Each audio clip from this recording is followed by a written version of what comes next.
Hello, my Teaserking family. How is everybody today? I am fine. Happy Sunday.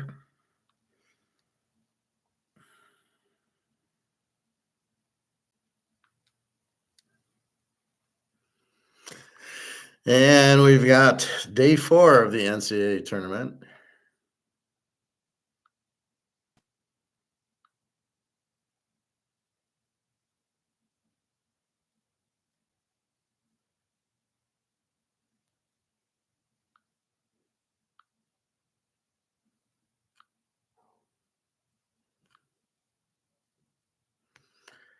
And let's look at what happened yesterday. Let's go through our games. Gold will start tonight, 3022. Everybody's silver jumping. Silver ain't doing anything till comex gets out of the way, which we don't know when the derivatives will stop. Or see, right now they don't have to settle. Like, if you ask for delivery in gold, they have to give it to you, but not in silver. And so until they do that, silver ain't moving anywhere. Silver will move once that happens. I don't know if July 1st is when it happens or not, but that should be the date. I know July 1st, a lot of they got to settle on a lot of the contracts because it's the way the U.S. is doing it. It's like, well, yeah, I owe it to you, but I'll never pay you. They're not going to pay their $37 trillion debt. They're not going to pay it's just default all over. It just shows there's no money here, and you better get out of dollars and banks and stock market before you're crushed. All right. Let's look at yesterday's results, and then we'll go into today's games. So we take McNeese State plus 6.5, and Purdue beats them 76-62. We lose. St. John's, we lay 7.5 to Arkansas. I didn't realize it was Patino against the other guy, the Louisville guy. So Arkansas wins 75-66, another loser. But our big bet, the 5 units, was Houston and Michigan. We have Michigan plus 3.5. They win straight out 91-79. We're getting 3.5. So that was a good winner. Texas Tech and Drake. We have Drake plus 7.5. They lose by 13, 77-64. Auburn, 82-70 to Creighton. We have over 150, and it goes 152. I didn't trust Auburn. Creighton can score, so there we're back. So we're 2-3. I take BYU plus the 1.5. They win 91-89 over Wisconsin, and now we're cooking. I have Houston minus 4.5 for 5 stars. They win 81-76. And then Tennessee over 131, and they get what, 67-58. 15 carry the 111 125. We did not get over there. 131. So we end up going 1, 2, 3, 4 losers, and 1, 2, 3, 4. We go 4-4, which isn't bad considering we don't know anybody. We go 4-4, but the 2 5 stars, the big bets, both win. And that's what betting's all about, to hit those games. So did we learn anything? Well, Houston maybe not as good as we think. Gonzaga can score. BYU looks good. Auburn beats Creighton. Texas Tech over Drake. I'm a little surprised you beat A&M. I wasn't. St. John's losing to Arkansas. And then Purdue beating McNeese State. So what it shows you is these weaker teams. It's like college football. You think there's this good, New Mexico State or Arkansas State or even Western Kentucky. And you think they can score and, they'll be able to score on Alabama or Georgia or, Ohio State. And they just are outclassed. It's like a horse race where the horse is moving up in class and he gets buried. He looks good here, but not up in class. So we see it in college football all the time. right? So here we got Purdue, McNeese State. Purdue beats them. Now, Purdue's not really that good, but they beat them. Arkansas gets the upset on St. John's is a little surprising. Michigan over A&M wasn't surprising. Texas Tech beating Drake was. Drake's not a bad team. Texas Tech hadn't really been doing much, hence taking the dog. Auburn barely got through with Creighton. BYU plays a high-scoring game with Wisconsin, but we like BYU, not the over, and they win. Houston, we expected to win much easier, but they covered the 4.5. And then Tennessee over UCLA. I don't think that was a surprise. Kareem and Bill Walton aren't on UCLA anymore. Yeah, it's funny with UCLA and with John Wooden. They won all the titles, but what they didn't tell you is they paid their players. How does Kareem go from New York to UCLA? Right? He got paid. So did Bill Walton. So did Keith Wilkes and all those guys. They all went to the NBA. They're all good pros. Gail Goodrich.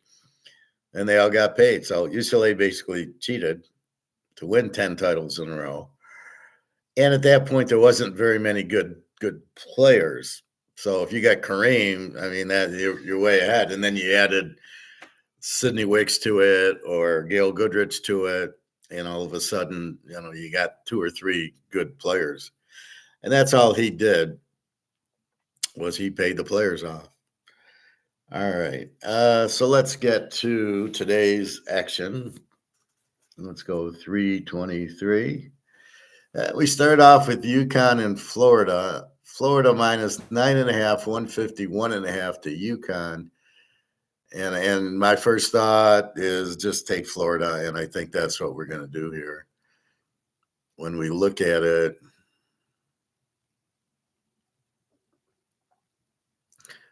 so again, how I'm analyzing it is I'm looking at last 5. I'm looking mostly at their defense. I don't really care what they did in December, right? So Florida, they score 90, 95, 104, 86, and 95. And they beat Missouri, they beat Alabama, and they beat Tennessee, who just beat UCLA. And in the first round, they beat Norfolk State 95-69. Their defense is pretty good. They gave up 81 to Missouri, 82 to Alabama, and that's it. When we look at UConn, they did lose to Creighton, which is probably why I played Creighton yesterday, 71-62. So they only scored 62 on Creighton. They score 72, 73, 67. They don't score a lot. And they give up pretty low scoring, but how much? The Seton Hall got 50, Villanova 56. These aren't tournament teams, 59 to Oklahoma. So can UConn's defense stop Florida's offense? Now, Florida beat Alabama, Missouri, Ole Miss, Tennessee, all tournament teams. So I'm going to say no. So I'm going to go 5-star on Florida. So we got Florida minus 9.5 to UConn. Total of 151. The problem is you got Florida, who scores a bunch, fairly good defense. UConn, who doesn't score, and you don't know if they have a good defense or they just don't score. And thus, you're looking at it's almost like an A team playing an under team, right? The A team has a defense, but they can score, and UConn's not going to keep up with them. Let's go Florida. It seems to be these type of games are just they're winning by 30. Then we got Duke and Baylor, and it's a very similar thing. Duke looks like the best team, although we all hate them. We got Duke, who's won their last 5, putting up against North Carolina 82 and a 74, 78 on Haynes King and Georgia Tech, 73 on Louisville, 93 on Mount St. Mary's. Now, again, Mount St. Mary's, this is the problem with the NCAA. Why the fuck is Mount St. Mary's in it? And you're going to put them against Duke, and the chances of them playing with Duke is 0, and they lose 93-49, which gives you a false on Duke. you really got to go to the Louisville game, 73-62. So Duke scores 82, 78, up in there.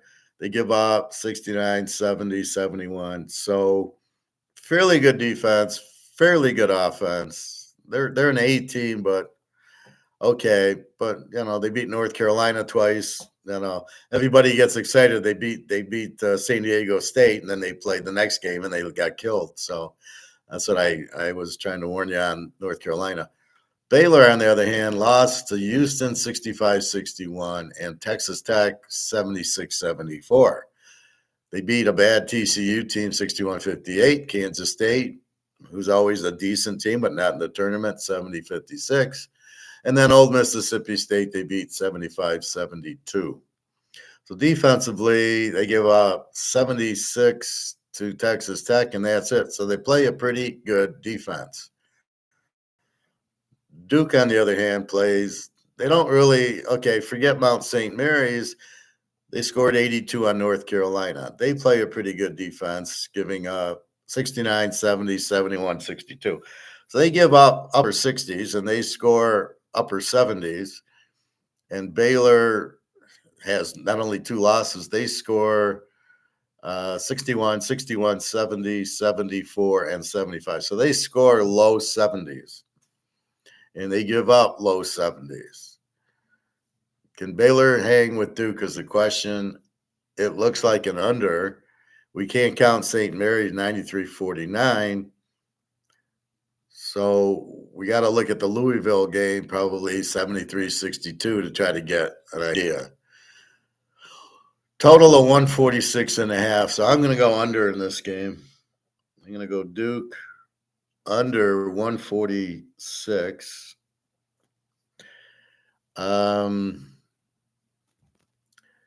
They just don't. You've got to eliminate the Mount St. Mary's game.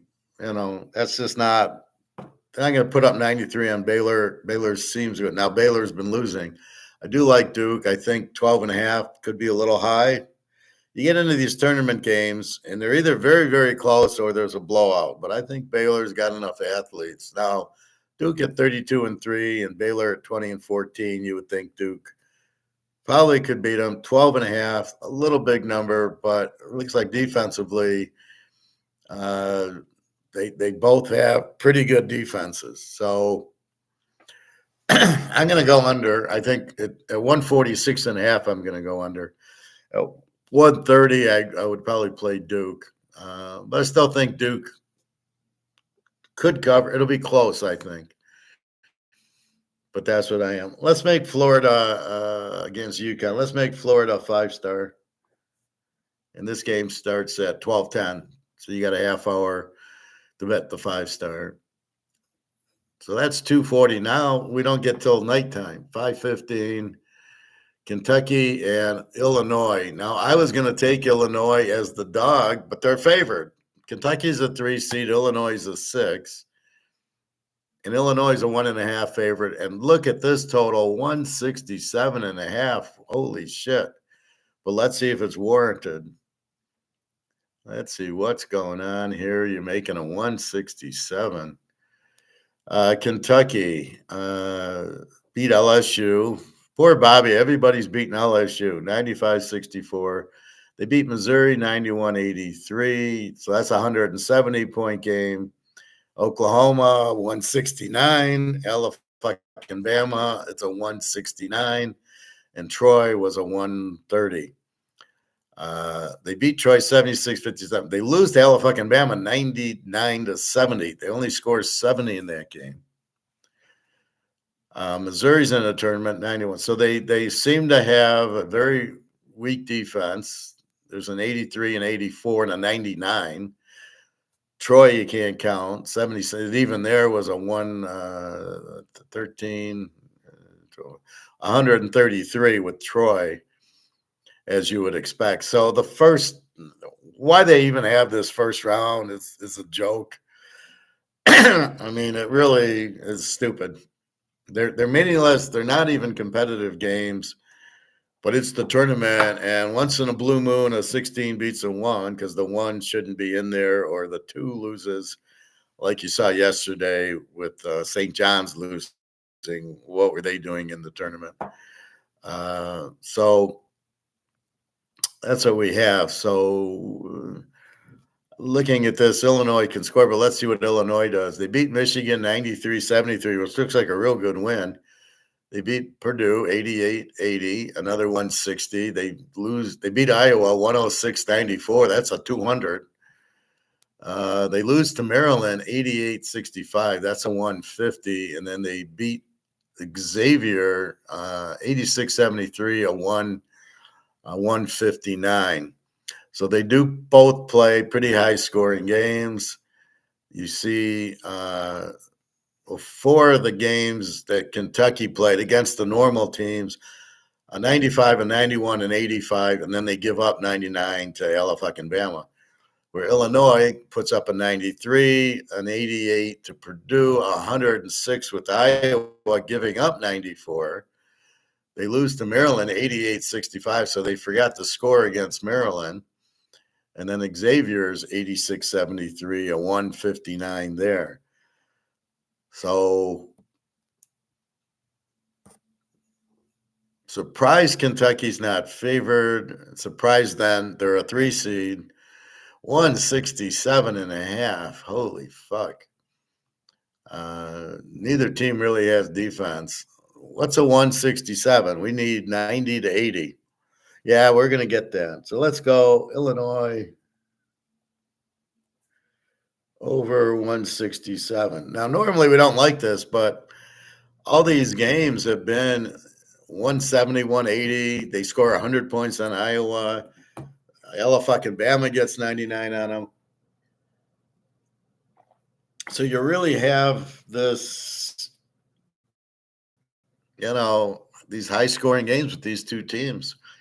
Now they play each other. It's a bit like when Louisville plays Boise and they both score 45 a game and the over-under's a 71 and you still go over on the game. So that's what you got here is a big college football, big score.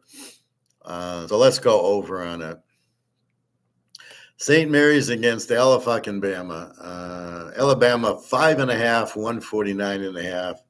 You got to question Alabama barely beat Robert Morris. Alabama plays high-scoring games, 99-94 Florida, 93-91 Auburn, Kentucky 99-70, 104-82 with Florida, 90-81 with Robert Morris. St. Mary's, on the contrary, Loyola Marymount, they win 58-55, a 74-64 with Oregon State, Pepperdine 74-59, Gonzaga 58-51, who we saw yesterday, and Vanderbilt, they beat Vanderbilt 59-56. Can they score enough? They scored 74 in Oregon State, 74. Otherwise, they've been in the 50s, so I'm not sure how much they score. But we know Alabama scores a lot and really has no defense. So it's hard to bet out. What's the line here? 5.5. It's hard to lay the 5.5. The 149, again, it's hard because St. Mary's doesn't score a lot. They seem to keep the score in the 60s. So I'm not sure what to do with this game. Hard to believe Alabama won't get 80 or 90 here. I mean, if Alabama scores the 90, they're going to cover the 5.5. If they don't, then what do we do with 149.5? We can't play the game under because Alabama scores too much. You give Alabama 90, I think they cover the 5.5. So we're going to have to go Alabama minus 5.5, even though we don't like to because they didn't cover against in the first game. But it's hard to go over here. Now, normally St. Mary's with the defense would be the play, but it's only 5.5, and Alabama just scores too much and played Auburn and Florida and Georgia and teams like that. So it makes it very difficult with Alabama playing the better competition. St. Mary's really doesn't. So I'm going to go Alabama, but that's I think because it's 5.5. All right, Colorado State, Maryland. Maryland 8.5, 143.5. They've been looking good looking at these results. The team plays Maryland and Maryland goes after them.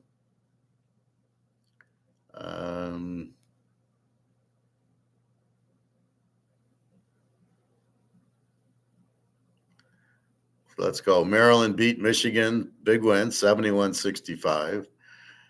Northwestern, they beat Illinois 88-65. That's the game I'm referring to. So they beat Michigan and Illinois, who were apparently very good teams. Michigan got them in the conference title 81-80. And then Maryland beats the Grand Canyon 81-49. It was in the Grand Canyon. It was pretty hot that day, but they ended up taking it. Again, you got to throw out that game. Doesn't mean anything against an inferior competition, but you look at the Michigan 2 games and the Illinois, they score a lot. Maryland puts the ball up. They give up 81 to Michigan, 65 to Illinois, 65 to Michigan in the first game. So you're looking at 160 points roughly. Then we've got Colorado State beat Boise. Gentry played.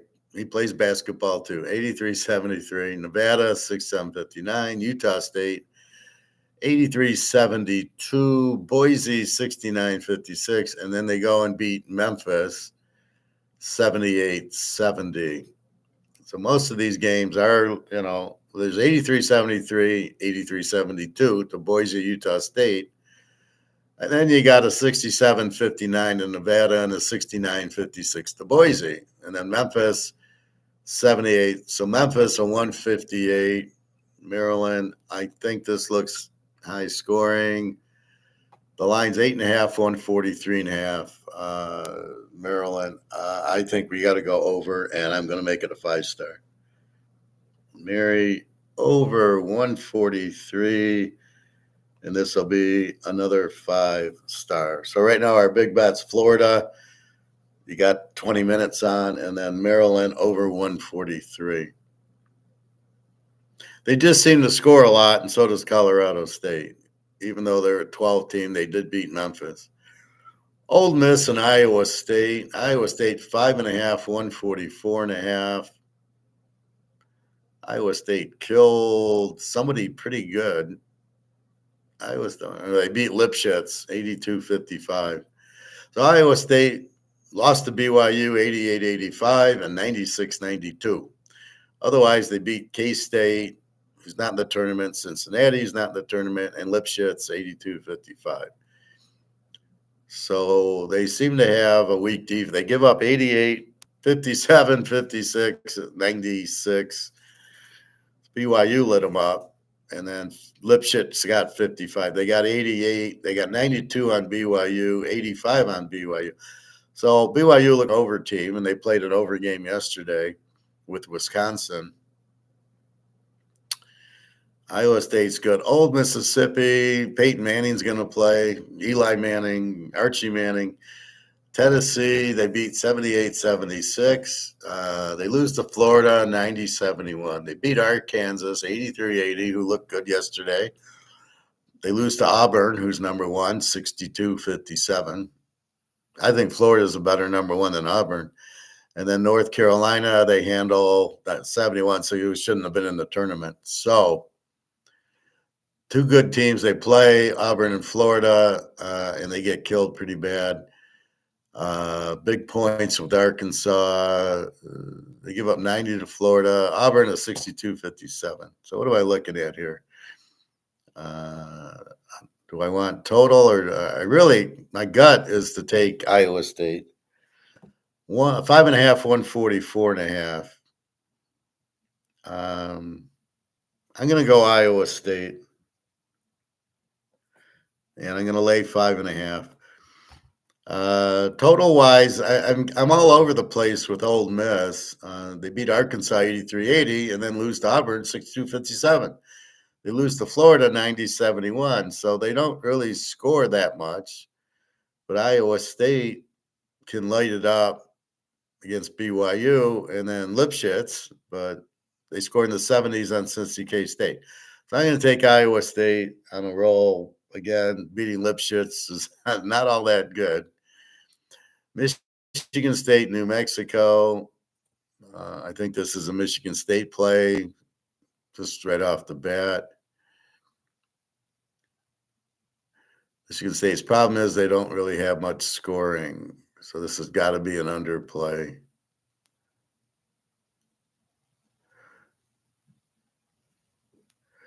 So we've got Michigan State beating Iowa, who's not in the tournament. The Michigan game was good. The Oregon game is now looking good.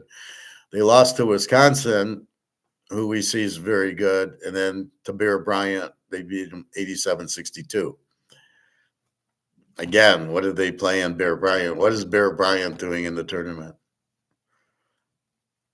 So we got New Mexico beating Nevada 71-67, Vegas 81-67, San Jose State 63-52, lose to Boise 72-69, and Marquette they beat 75-66. So they give up about 70 a game. So they play about a 140. Michigan State gives up 62, 64, 74. And Iowa must have a hell of an offense. They put up 84 here. They played a 100-point game with the other team. What do we do here? I think you just at this line 7.5. We got to go Michigan State. MSU minus 7.5. We got to play the defense there. So where New Mexico gives up in the upper 60s, Michigan State 62 to Michigan, 64 to Oregon, 62 to Bear Bryant, 77 to Wisconsin. It looks like I missed the over in that Wisconsin BYU game yesterday. All right, so we're going to go with Michigan State 7.5, and that leaves us 148's the total. Maybe it's an under. And our last game's Oregon, Arizona, a Pac-10 game. Arizona minus 3.5, 152.5.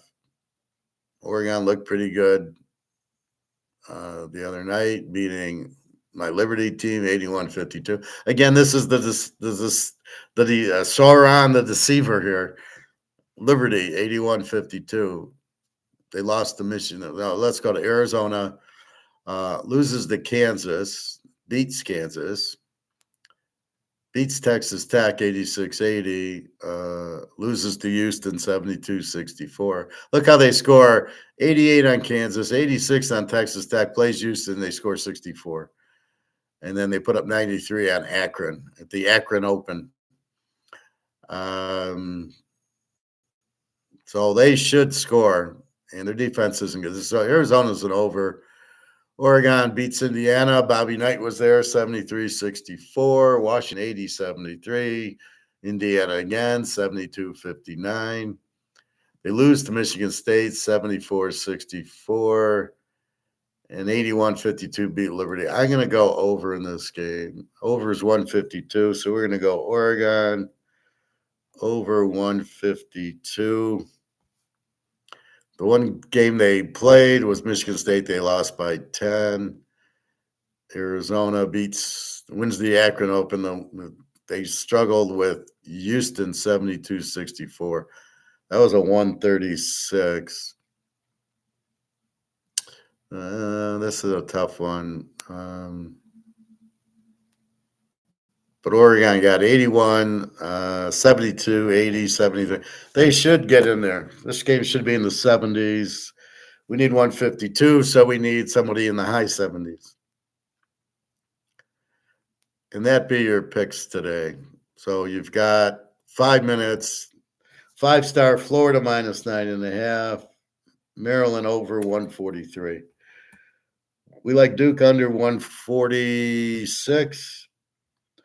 We like the Illinois over 167. Ella fucking Bama minus 5.5. Iowa State minus 5.5. Michigan State minus 7.5. And Oregon over 152. So when their games are pretty close, you're going to go with the totals. I thought about Duke minus 12.5 to Baylor. They probably get there. Baylor's got a really good defense.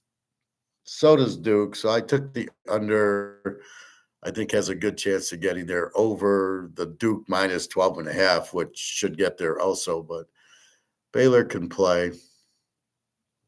Illinois, Kentucky. I wanted Illinois as the dog, and they're favorite in the game. Now you think over 167 is a little bit much, but these two teams play high scoring games. Kentucky scores a ton. Alabama, I don't know, are they going to play or not? It's St. Mary's. Maryland should handle Colorado State. Iowa State, Ole Miss. Ole Miss isn't that good. Michigan State should handle New Mexico because of their strong defense. And then Arizona, Oregon's pretty equal. I could see taking Oregon as the dog. I went over 152.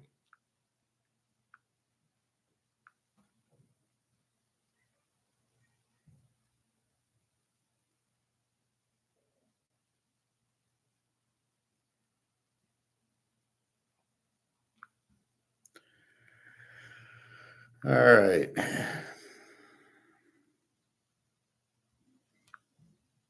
So happy I heard from Daria yesterday. The daughter is with massive tonsil problems in the hospital, but recovering. Otherwise, everything was good, and it was good to finally hear from her. She keeps apologizing, and I'm ready to be sarcastic and say, I like that I keep passing your little tests when you don't talk to me for 3 days to see how I react. All right, so I got some new cards out. Let's go through it. We have a Tom Brady rookie. What's so special about this card? Oh, yeah, by the way, they only made 762 of them. So it's a very limited card. It should be perfect. There's no real centering to worry about. And corners, everything. The card went from a pack. I pulled it out of a pack right into here. So we will check that. Then here's a very, very limited, although it doesn't give a number, Cal Ripken Jr.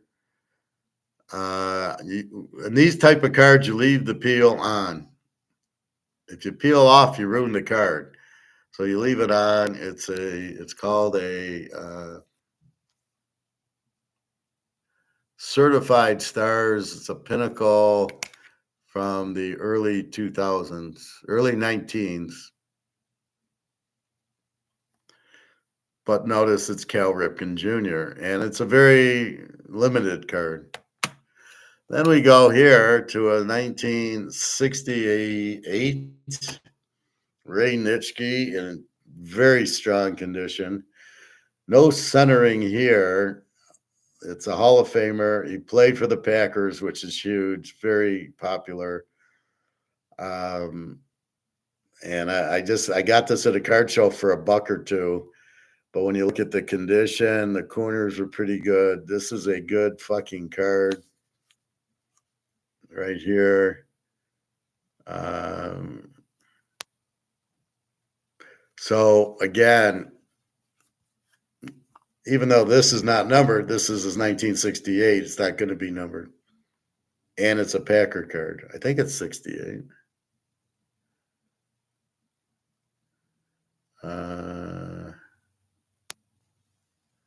It's funny, it doesn't really give you a year. This is probably an 8 or a 9, but you're not going to find too many. So again, you go after player. It cost me $1 or $2, and it's a Packer, which is close, like getting a Steeler in the 70s. Then we got here Kurt Warner rookie card. It is another refractor.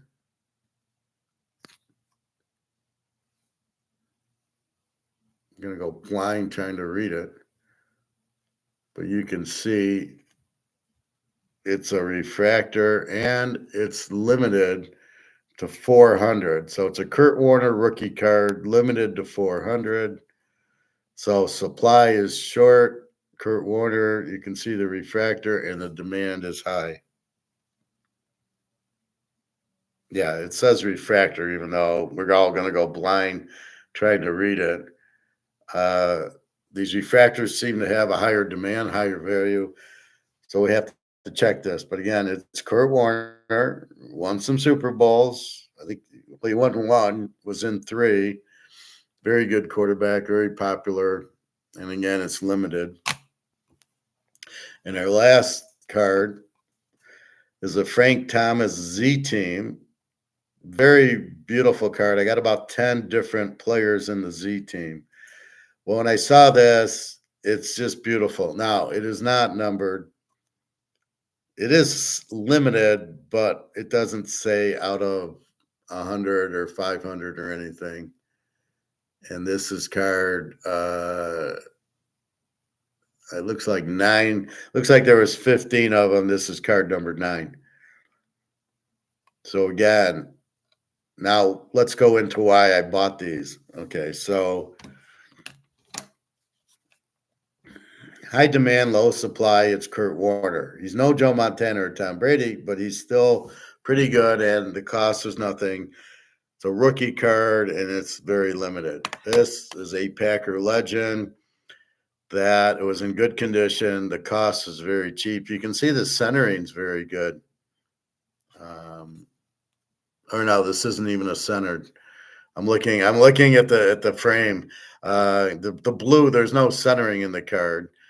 Very good conditioning, 1968. But again, it's the Packers, which are very popular, and and Ray Nitschke, a Hall of Fame linebacker, sort of like Dick Butkus and those guys.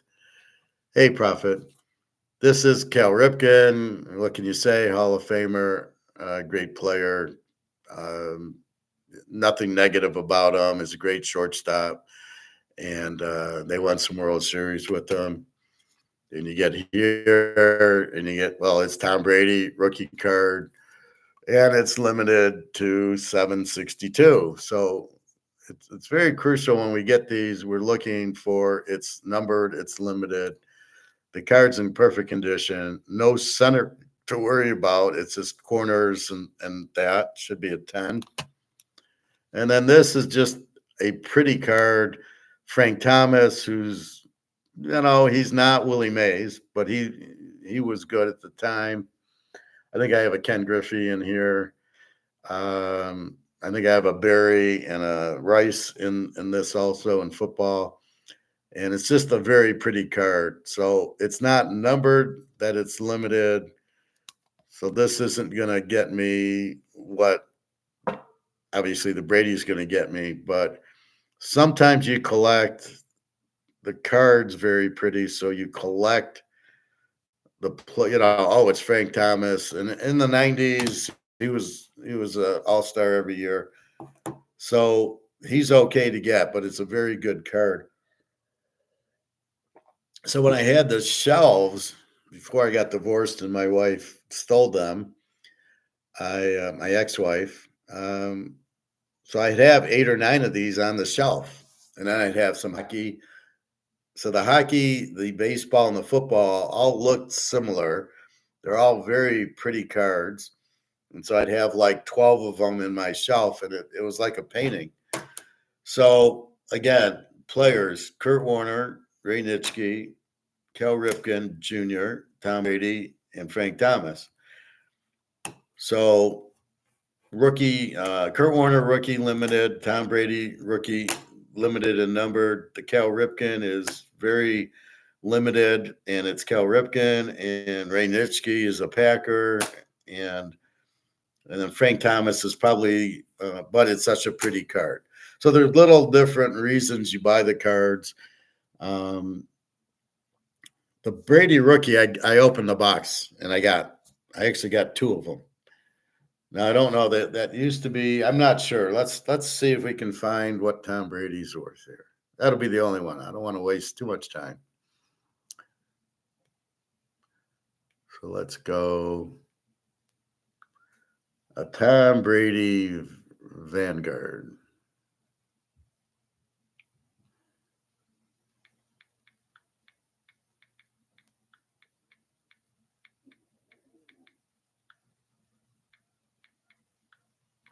And we'll go for a PSA 10.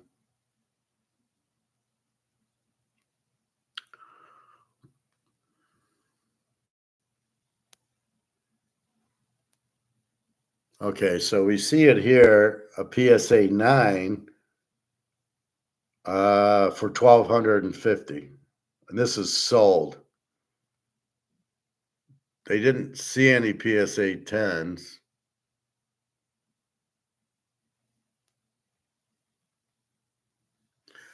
Let's see if there's any that aren't sold that are somebody's selling. And again, PSA 9 and PSA 10 are night and day.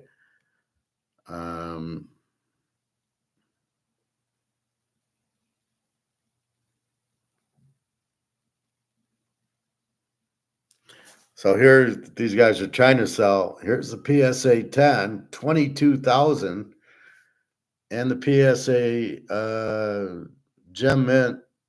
What the fuck is this title? Gem Mint 9.5, possibly a PSA 10. Well, either it's PSA or not. He got this graded by Beckett. But you can see the difference. A PSA 10 is more valuable than a Gem Mint Beckett. I don't know why. I would think Beckett would give me a better value. But here, this is why you get it graded by PSA. 22 grand. So this card could be worth 22 grand.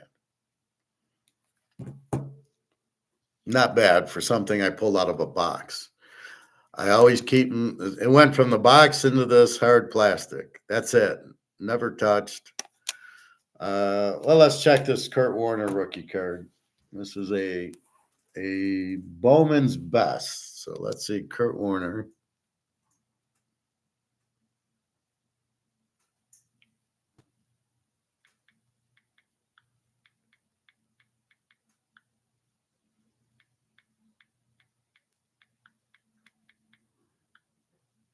Bowman Best PSA 10.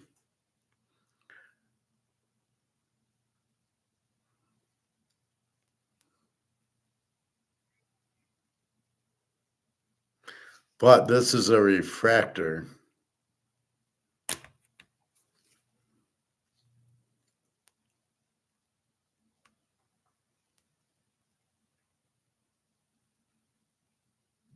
So here it is, but it's not a refractor. So here you see it say refractor under the 110, but this doesn't. And this is numbered out of 400, and yet this isn't. See, there's no numbering here.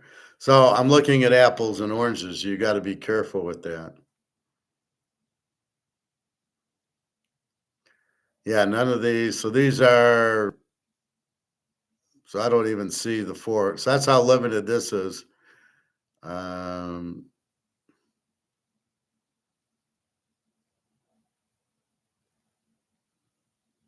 Yeah, I'm not seeing the refractor. So this is like the Brady card, where Brady's is a refractor, and there's the regular card. The regular card's 25,000, but the refractor is like 200,000. That shows you how limited the refractor is. But this is even numbered 400. So Kurt Warner 400 count rookie is going to be worth a ton, not $500. So what did I do? This all goes back to my master's program. If you understand economics, you know things that are highly demanded. So I wanted to get good players. Brady, this Kurt Warner fell in my lap. Cal Ripken, Ray Nitschke. I got Dave Robinson and Herb Adderley also. You look at those cards, and that's so when you're looking, you're going, well, I want something highly demanded. I want something very limited in supply. So hence, it's Brady, but it's only 762. That's all they made out of him. This one, they've only made 400. So we're going at things that are very limited. Even this one, this Ripken, is very limited. It's a gold, and you leave the peel on. I guarantee you people took the peel off but you left it on. I was told to leave it on, which I did. And so it's highly demanded. So those are your stars, your Mantle, your Brady, Joe Montana, even Kurt Warner, but it's his rookie card and it's a refractor, really gives you value. So strongly demanded and very limited equals high value. That's from Masters, right? That's from economics. That is not anything else. Now it's common sense that if there's more demand than supply, it's going to be worth a lot.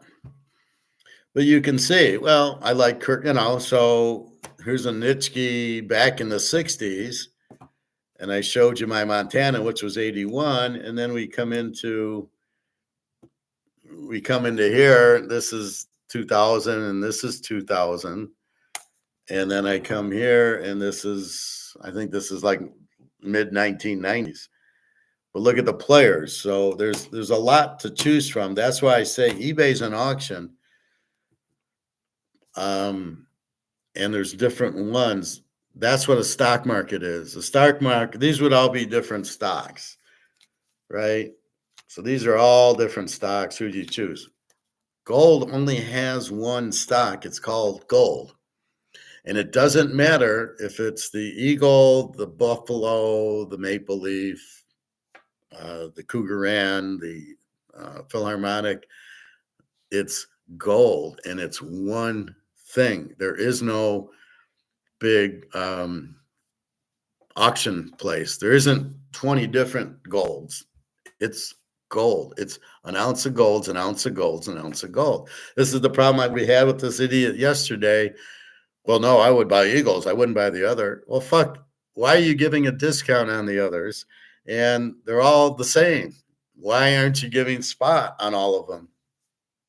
You're a bad dealer. You don't understand that the value of gold is one price for all the gold, and it's going up. This is why we say you buy gold, because you're buying the ounce.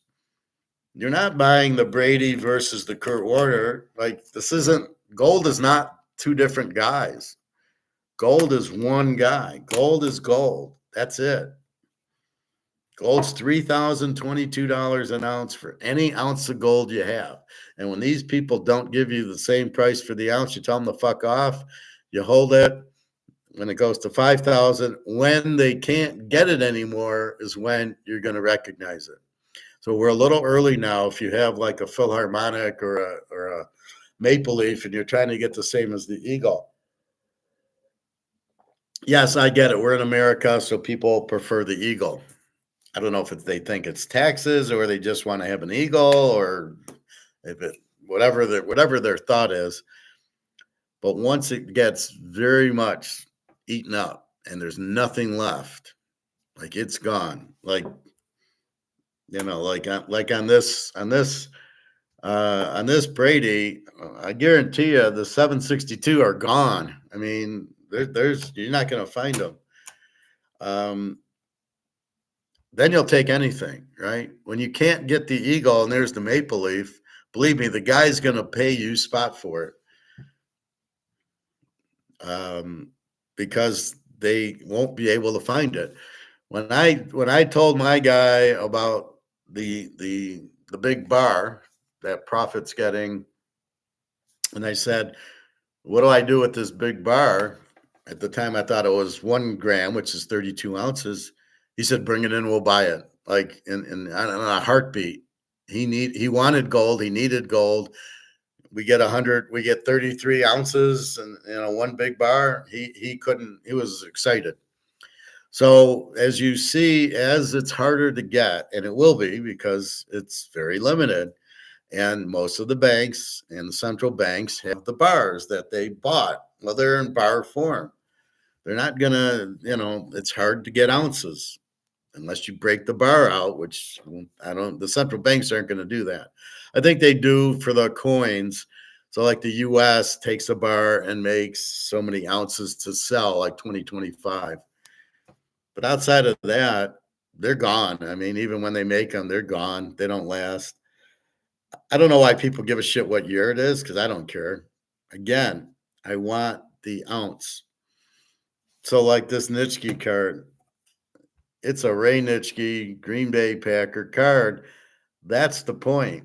Right after the three-peat. So they had won in 65, 66, 67. There's the card. It's a three-peat card. But it didn't matter. It was Ray Nitschke and it was Packers. I got the only card I really didn't get out of this set that I probably wanted was Paul Hornung, which I don't even know. I don't even think he was still playing in 68. This is a 68.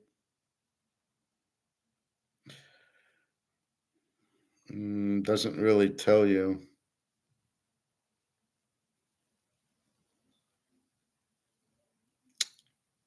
Why don't they date these cards? It's tops, as we know, but it's not dated. Let me see if it's my Daria. You know how I have to take that. Ah, yes, it's my Daria.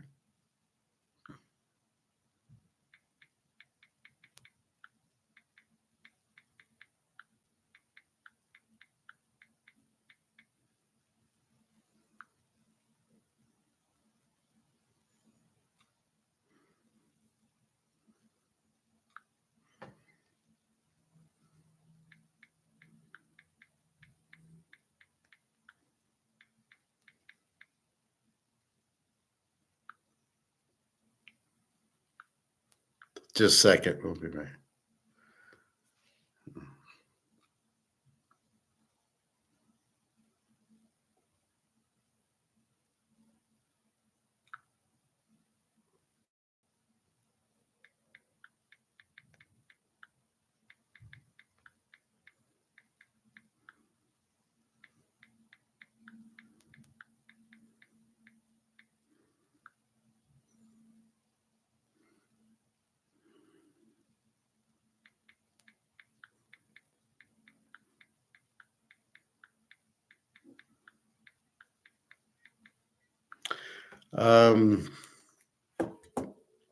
Sorry about that.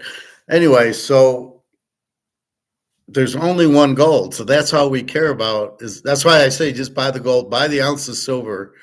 That's it. Don't buy the junk silver. Buy the ounce of silver, the Buffalo, or I would buy that versus the $1 that's $5 more. Why pay more for it? That's why we don't buy the Harry Potter or the Batman silver or the gold. Now I did buy the Highland Mint gold. And in the Highland Mint gold, I do have this, and I do have that. I have a Frank Thomas and a Cal Ripken in the Highland Mint silver two-tone. I'm a little disappointed the two-tone has no more value than the regular silver, even though you paid more for it, because you thought it was actually gold on it. It's just gold-plated. It has no more value. But that's the key to it. The gold is one price, it's not a U.S. price versus a Canadian price versus a Krugerrand price. It's an ounce of gold is $3,022. That's it. And so that's what you're looking at, and that's the argument I have with the silver guys yesterday. Oh, only buy American. Dude, if it gets down to where you can't get American and you can get a Maple Leaf or a Philharmonic and it's cheaper, buy it. Why is it cheaper? Why are you selling it cheaper? I mean, there's no, my guy sells it cheaper. I showed you the price list. I'll show you again. Why is he cheaper?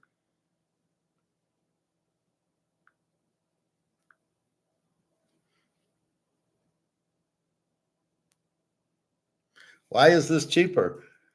He's got the Eagle at 3022, and then he's got the Krugerrand at 2982. I'm $40 cheaper. Then the Maple Leaf is 15 over that. I'm still $25 cheaper. Even the bar is 29. It's the same as the Krugerrand. Why? It's an ounce of gold. An ounce of gold is an ounce of gold. It doesn't matter. Okay, so what we're saying is, well, the demand for the Eagle and the Buffalo, the American, is more than the demand for the Cougaran and the Maple Leaf at this time. But that's all going to go away because the demand for gold is going to be huge. So that's like saying, yeah, the demand for the Brady card is going to have a higher demand for the Warner card, but they're two different cards. They're not the same player, right? So of course Brady's going to have a higher demand. More people want him, but Kurt Warner's still good. It's still limited. So at the end of the day, the demand for the gold is it. And I don't get why he's cheaper on it. I mean, I gladly buy. That's why I have 20, 30 ounces of Cougarans, 20, 30 ounces of Maple Leafs, about 40 ounces of Eagles. But if you lay all three of them out, if I were to go to the store now and he's got 3 ounces and the ones, well, what are we at, 3022? It's ironic. This is the price that gold's at right now, and this is taken a few weeks ago when gold was $29.22, or no, not even that. At this point, I'm looking at it now. If they're all there, I'm buying the Cougaran in a heartbeat because I can get an ounce of gold for $29.82. So I save $40 for the ounce of gold. It's still an ounce of gold. There's an ounce of gold, but it's 92. It's 22 karat because there's other chemicals or minerals in it, which is fine. The reason this is 18 karat, it's a total of 1 ounce, and it's not all gold. It's 3/4 gold. But in this, the Cougaran is 1 ounce of gold with the other metals in it, but I'm getting a whole ounce of gold. So why are you selling it cheaper and why are you paying me less? Well, I'll just wait and go to Switzerland and I'll get whatever spot is, and it might not even be spot. Once the Titanic sinks and everybody's looking for a lifeboat, you won't be selling it at spot. You'll be selling it over spot, and spot will be so high anyway. Spot will be $10,000. Do you really give a shit if you get 99, 80, or 10,000 at that point? No. But that's where we're headed. And again, it should not matter what country it is. That has no bearing, because gold is gold, and you're buying a Cougaran just means you bought it from South Africa, but it's an ounce of gold. So they made their ounce of gold, and the Maple Leaf is made in Canada. It's an ounce of gold, and the U.S. is made in U.S. It's an ounce of gold. They put a different character. They put a Maple Leaf on it, or a Philharmonic on it, or an eagle on it, but it's still the ounce of gold. Nothing is different about any of the ounces. Therefore, if you can get it cheaper, buy it. That guy at his store is a fucking idiot. He's turning in his gold to the melter and losing a ton of money on it, I guarantee you. He says we can't sell it. Just be patient. You'll sell it. When the eagle's gone and people need gold, they will buy the Philharmonic. I do that most of the time when I buy it, if there's the eagle there and the Cougaran, I'll buy the Cougaran because he's giving me a $40 discount. I've done that a lot. And the Maple Leaf. Maybe if it's a Maple Leaf and a Cougaran, I might buy the Maple Leaf because it's just a beautiful coin, and I just, for $10 I don't mind. But now if it's just Maple Leafs there, I'll buy the Maple Leaf.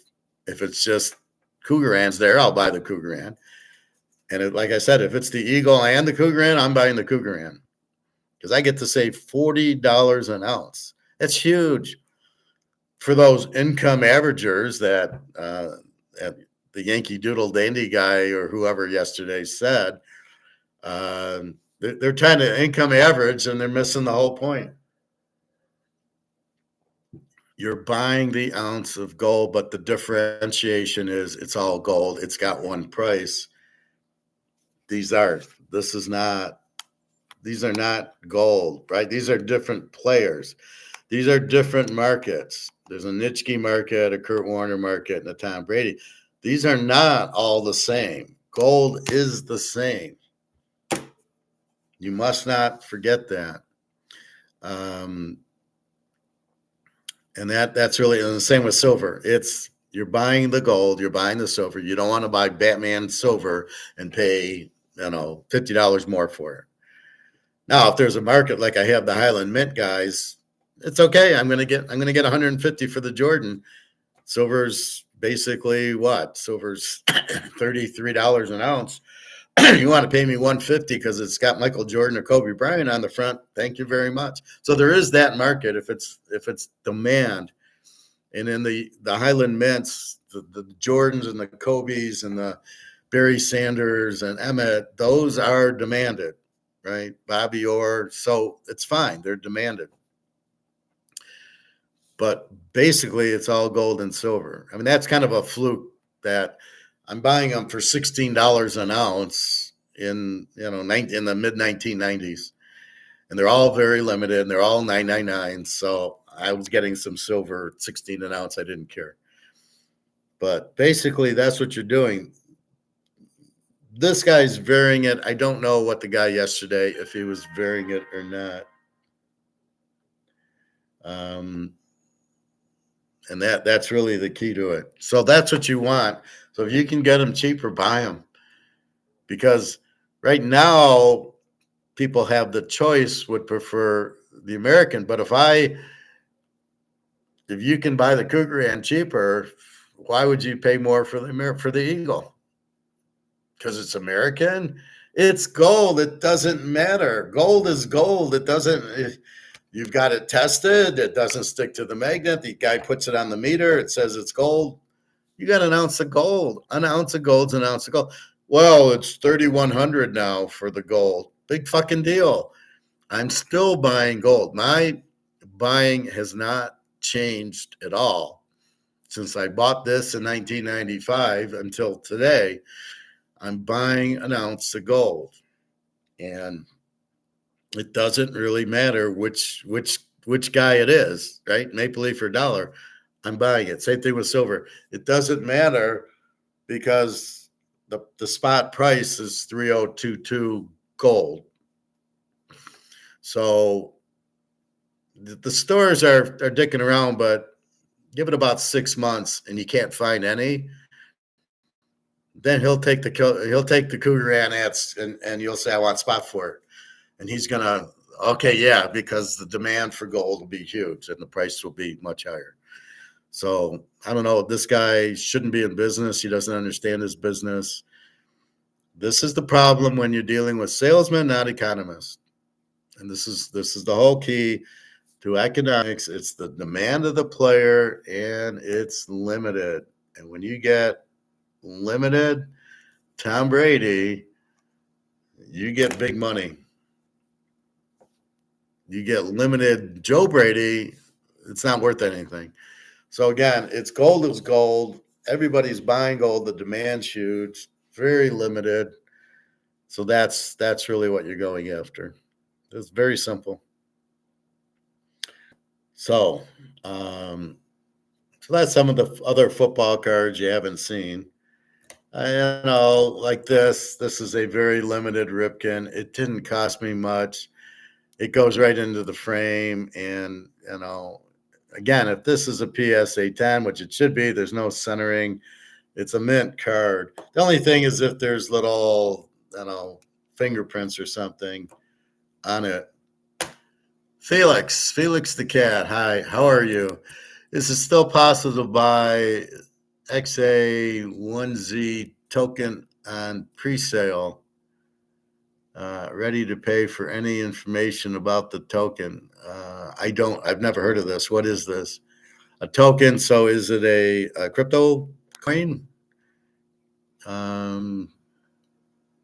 mean, it's a fair question, but We deal in more Brady's and gold and silver, stocks, bonds, real estate trust, jewelry. I don't know what an XA1Z token is. Where did you hear about this? Is this like a crypto? See, I keep an open mind. I don't shut them out. Ready to pay for any information about the token. Well, why are you interested in this? You're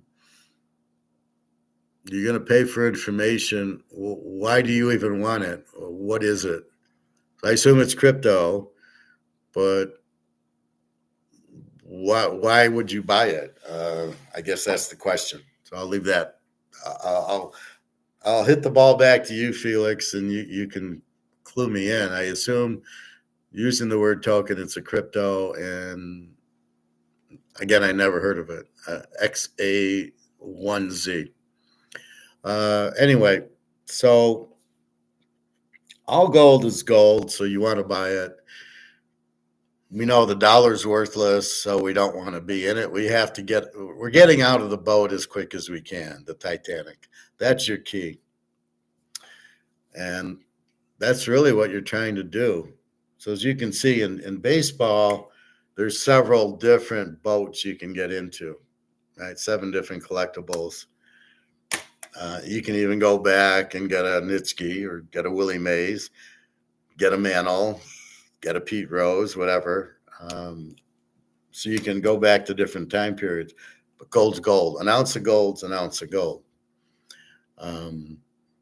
Somebody was talking about buying gold in 1930. You couldn't own gold in 1930. I was a little bit surprised by that. There is an Egon I want to share with you, which we'll get to.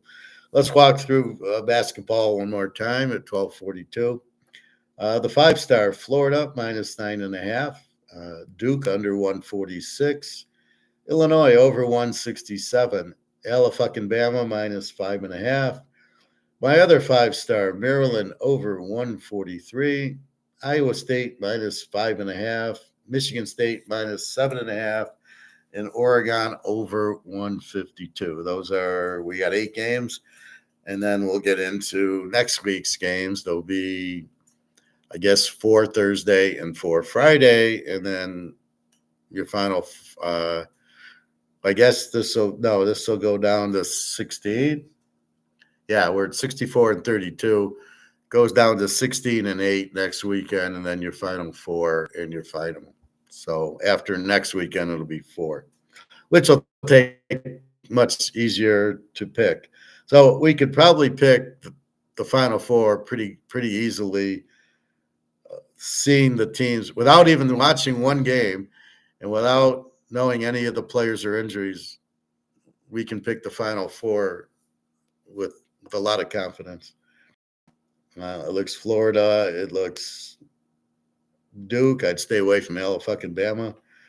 Illinois could be a sleeper. Iowa State could be a sleeper. Michigan, BYU, Houston are still all very viable. Prophet, I'm 31-9 overall in March Madness. Good for you, Prophet. See, I do have a method to my madness. It's like Duke today. Well, do I take Duke or do I take under? And the team they're playing is a very good defensive team that doesn't score, so that's why I went under. Yeah, Duke should win, and Duke could win. They could cover. They're laying a big number against a good defensive team. But that's kind of what you're looking at. Well, it works well. It's been working well for, put it this way, it's been working well since here. Right, 1967. It's been working well. Had I known about this earlier, I would have made a fortune in the Michigan-Ohio State series in the 1970 to 1980 with Bo and Woody. Every game was an under. I mean, you think Iowa plays under, and they're laying 30. I don't know what the Michigan-Ohio State totals were, but everyone was, if they got the 20 points, it was a big game. The 10-10 tie, the 14-12, the nothing was high at all. It was all in the teens. So that's a lesson learned. But you weren't looking at totals back then. I wasn't even looking at teasers back then. I think I knew a teaser, I think 74, when Ohio State won 21-14. The Rick Leach interception, I didn't tease that one. I should have. But otherwise, yeah, usually I played the dog in a teaser and it won for 25 years in a row. So be careful. Gold and silver, you buy as cheap as you can. It doesn't matter. These guys that say only buy American are fucking idiots. Because if I were to go to Switzerland, I have an ounce of gold, the guy's buying it. They're not giving me less. They shouldn't. Okay, maybe now the Eagles are available and they're U.S. and they can get more for it, but that's it. After that, no. It doesn't matter. That's not. You don't look at the eagle. You look at it's gold or silver. That's the point. Hey, David, how are you today? I hope you're well. We're talking baskets. We got more Brady cards that are extremely limited, 762s. We got an extremely rare Kurt Warner, which is his rookie card, which is a refractor, which is numbered out of 400, which apparently is extremely rare. And we got a Cal Ripken that is a very sharp limited card, and you leave the peel on. Most people, I'm sure, took the peel off, and you're not supposed to. There was some card, I think it was the 92 finest refractors, and it was the same thing. You're supposed to not take the peel off. It's like there's Wayne Gretzky cards, early ones, and there's like a little cartoon on the back. You're supposed to rub with the quarter, and you're not supposed to rub it because that is ruining the card, basically. So it's like when you put an autograph. So this card's worth more like this than if I got Ray Nitschke's autograph, because that would ruin the card because now it's not mint. But if it's a real mint card, you don't get an autograph on it. You leave it alone. The autograph should go on a Topps regular million count card that has a value of $2. That's where your autographs go. UConn in Florida is on now. Yeah, I took Florida. That's my 5-star minus the 9.5. The other 5 stars, Maryland over 143 today. The picks are Duke under, Illinois over, Alabama, Iowa State, Michigan State, and Oregon over at 10 o'clock. Do you collect old LPs, Professor? No, I was never much into records. I did have a bunch of CDs, but when I got divorced, I just let my ex keep them, because it went to CDs. So what was the point of the cassettes? But yeah, the LPs are worth a lot. Anything that reminds you of your childhood that you bought gives demand, and then supply's dried up because you can't find it anymore because nobody sells it. So as you evolve, people still, that's why these old cars, you get these 68s and the 70s, the Firebirds and the Camaros and the Corvettes. They're worth thousands of dollars because people love them. They bought them. They drove around with them, and but you can't get them in. They don't make them. Now the cars are all shit. I mean, the cars now are never collectibles. But I see that. I see the older cars, and that's why you go back, like in this series, this is the Nitschke, but there's the Bart Starr, and there's others. Joe Namath I have. You can't get them anymore. That's why that's why I bought the 65 That's why I got the 65 Mantle and Mays and Aaron and the 68s, the 61s. I got a 61 Roger Maris. I could maybe if I get that one graded, I could get a 10. I could just be all done because that's got to fetch a ton. He hit 61 in 1961, and it's a beautiful card. I bought it because it was a beautiful card. And it was probably $5. And I just looked at the condition. It was centered. It was cornered. What a beautiful card it was. And then I kind of put, it's a 6. I probably paid $5 for the card. It's if it's a 10, it's got to be $500,000 because it was the year he hit it. So it's funny how you never thought baseball cards. You just wanted, it's Mickey Mantle. I want to have it. It's Willie Mays. It's Hank Aaron. And you just wanted to have it. You never, and this is early 90s, I never thought they'd be worth anything. I never sat there and bought the Montana rookie and said, well, this would be worth $100,000 someday. I was happy that you're just like these LPs. If you buy an LP, Rolling Stones or Beatles or something, you're just happy to have it. And then you find out it's worth $25,000 if it's in good condition and the album cover is in good condition.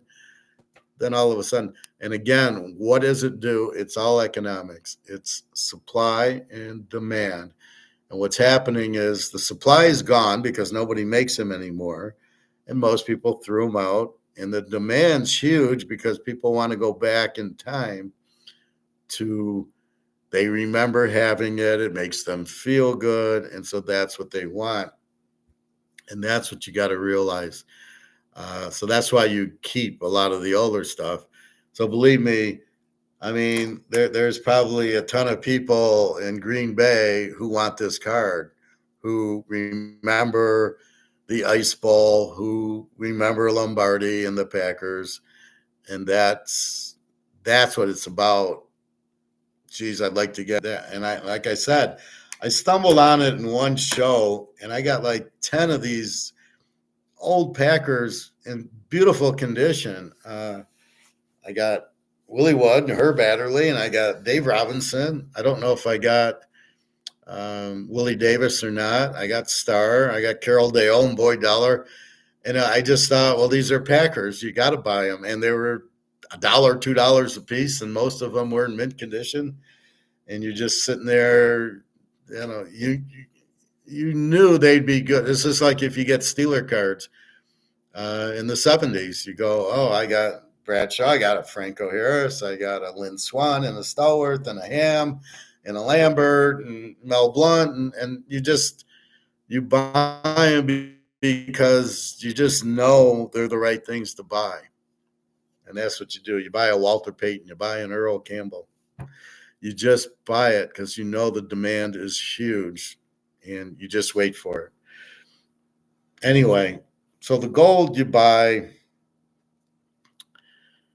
as cheap as you can as long as you know it's real. So like here, why wouldn't you buy the Cougaran that's $40 cheaper than the Eagle? Why do I want the Eagle? It's American.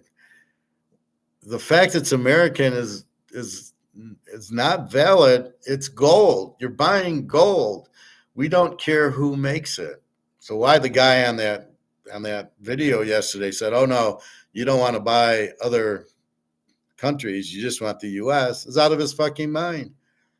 He shouldn't be doing videos and saying stuff like that because he's very misleading.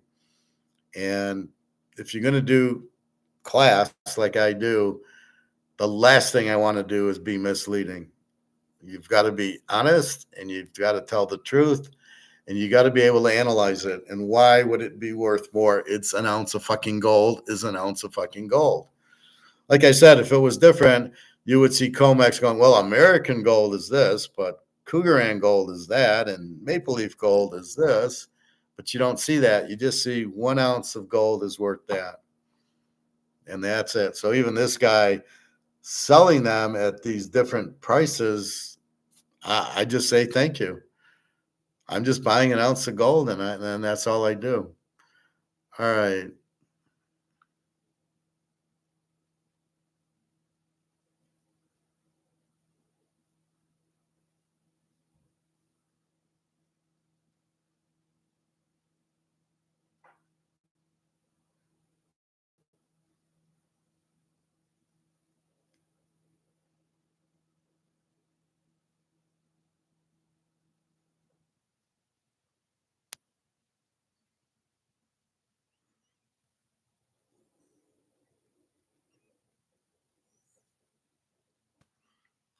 All right, so let's take a look.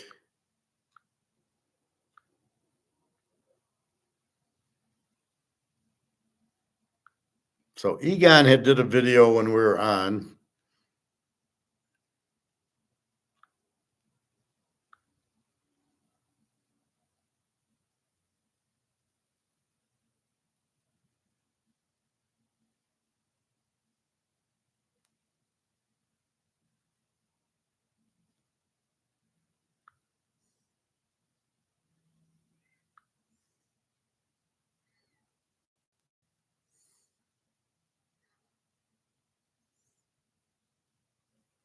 So we see Elon Musk is in big trouble. Nobody's buying Teslas. Their SpaceX blew up. There's tariffs. Canada put 100% tariff on Tesla. So did the Europeans. He can't sell his car, which he couldn't sell anyway. So if you own Tesla, please short it and get the fuck out. If you don't own it, short it. It's going to go down. It's 220, 230. It'll be lucky to be 100 in a week or two. He can't sell the car. If you want, we can take a look at that video. This is what I'm telling you is here. Life before social media. So this is teens in the 70s. And it's really nostalgic. You say, oh, yeah, there's these restaurants that are gone now, and there's the way they dressed and everything.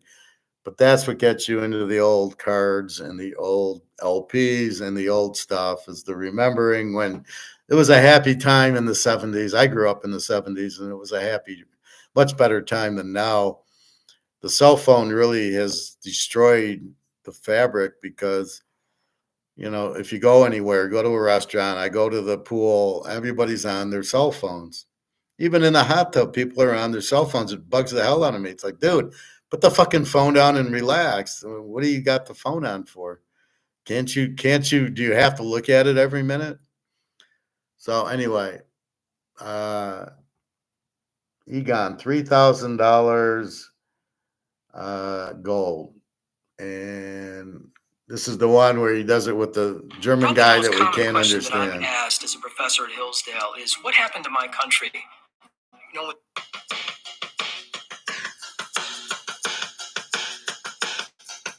have not seen the start of this real bear market in paper assets and in money and in credit, which will be reflected in a bull market in precious metals and in real assets. Ladies and gentlemen, my goodness, we are living in crazy times. Gold past $3,000, silver around 35.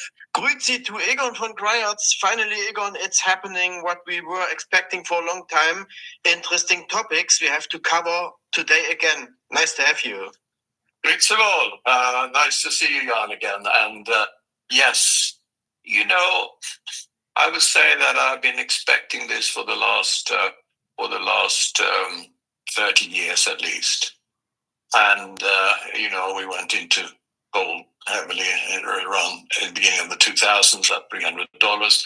And, you know, what we're seeing now is just the beginning, and it's not gold going up at all. It's the collapse of the credit system. It's the debt that's creating this. Gold is just reflecting what's happening to paper money and to the financial system. And as I said, we're seeing the beginning of it. A lot of people, you know, have believed now we wait for a pullback. It's gone too far. It's not a question of gold going up too far. It's a question of the whole financial system coming down and the value of money coming down. And we're not going to see, I've been saying that, Jan, in our discussions for quite some time, we're not going to see any major pullback for a long time. Gold is going to accelerate here for the simple reason that the financial system is now starting to crumble seriously.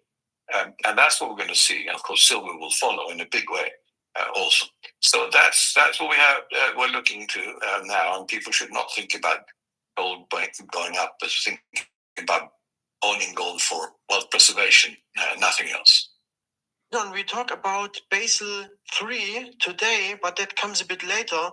Let me start with a find of Mike Maloney. I covered that already in my top news program, and it might have a serious impact. Let me show some official phrases or some phrases from official documents. First of all, this is the Meloni video that I mean. You will find it in the description box, of course. And a bit further, it says the following. A gold reserve held by the Department of Treasury is partly offset by a liability for gold certificates issued to the Federal Reserve banks at the statutory rate, which Treasury may redeem at any time. And we know, Egon, the statutory rate is $42.22. But it gets more interesting. What about debt? The US Mint reports net gold transactions, and the Fiscal Service Funds Management Branch reports net gold certificates transactions in the Central Accounting Reporting System. The difference between gold and gold certificates should remain at 4,222,222.22, the book value of 100,000 fine troy ounces of gold.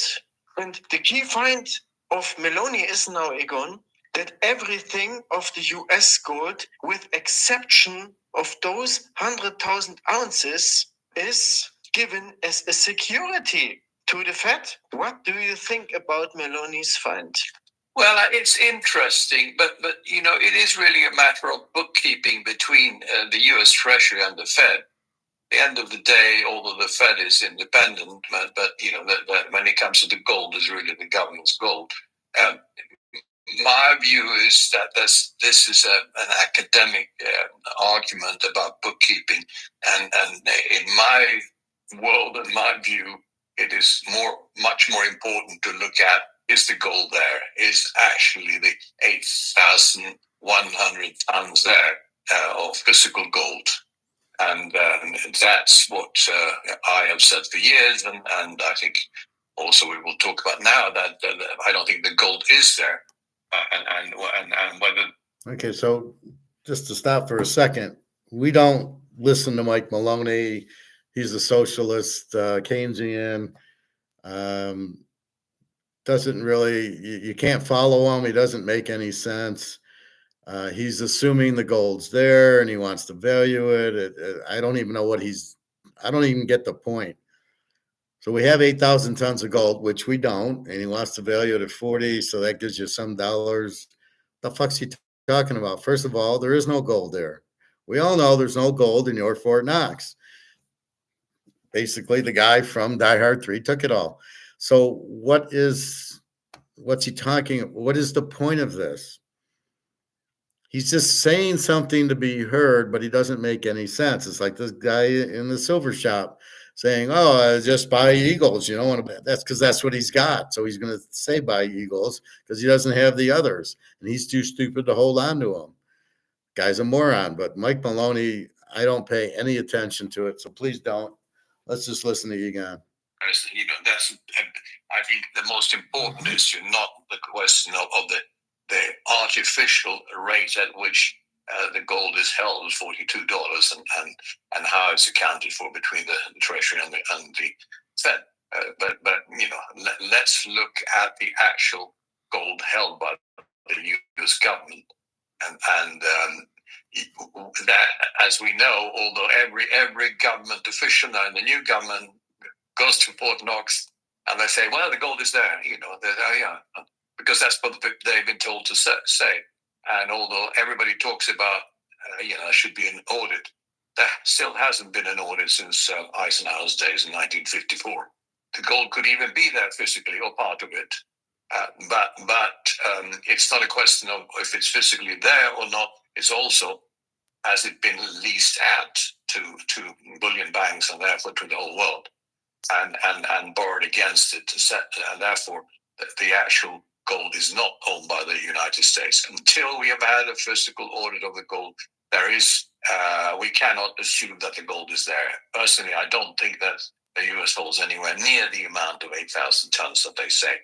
And I think that's the real issue, rather than this difference in accounting that Mike Maloney mentioned. I think that's interesting, but it's really, the key is here. Let's have a real physical gold audit, and let's include also all abilities of the Fed and of the Treasury when it comes to having issued paper certificates or having sold that gold, but still counting it as their gold, etc. That's what we'd like to see. All the futures contracts and everything against this. They're never going to do that, in my view. They're never going to do it because that would reveal that the gold isn't there, and they don't dare to do it. And as long as they don't, the BRICS countries, which have a lot more gold, or even China and Russia, will probably have a lot more gold than the US. They will have the upper hand, and not the US. Egon, we know that governments lie about nearly anything. Why should they be honest about US gold, for instance, or other states' gold?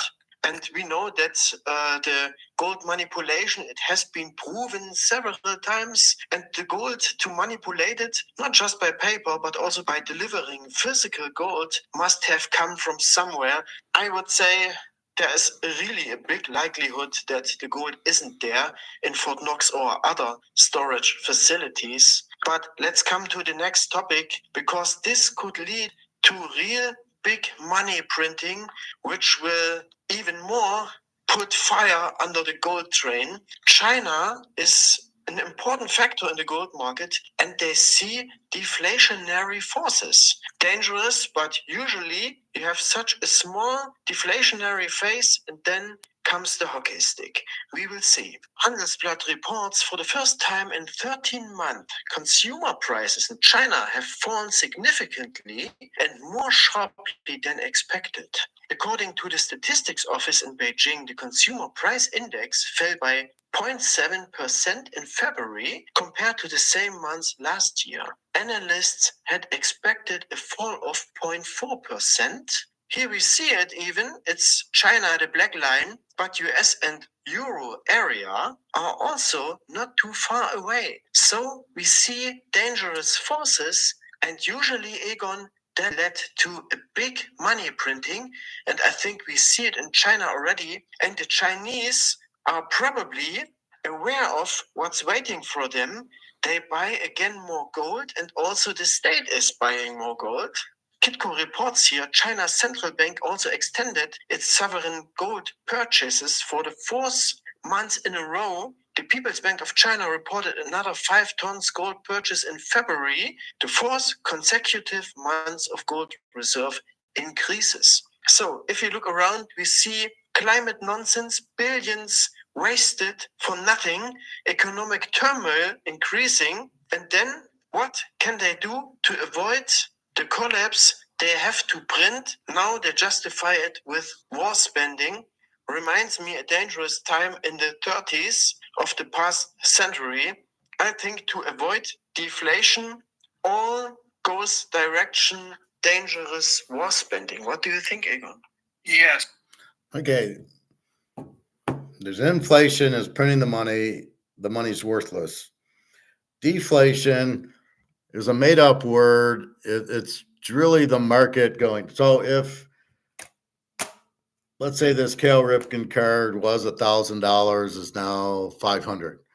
Well, that's deflation, but really it's the market saying, I'm not going to pay $1,000. I'm only going to pay $500. And then there could be reasons for the price falling. I don't have money for it now.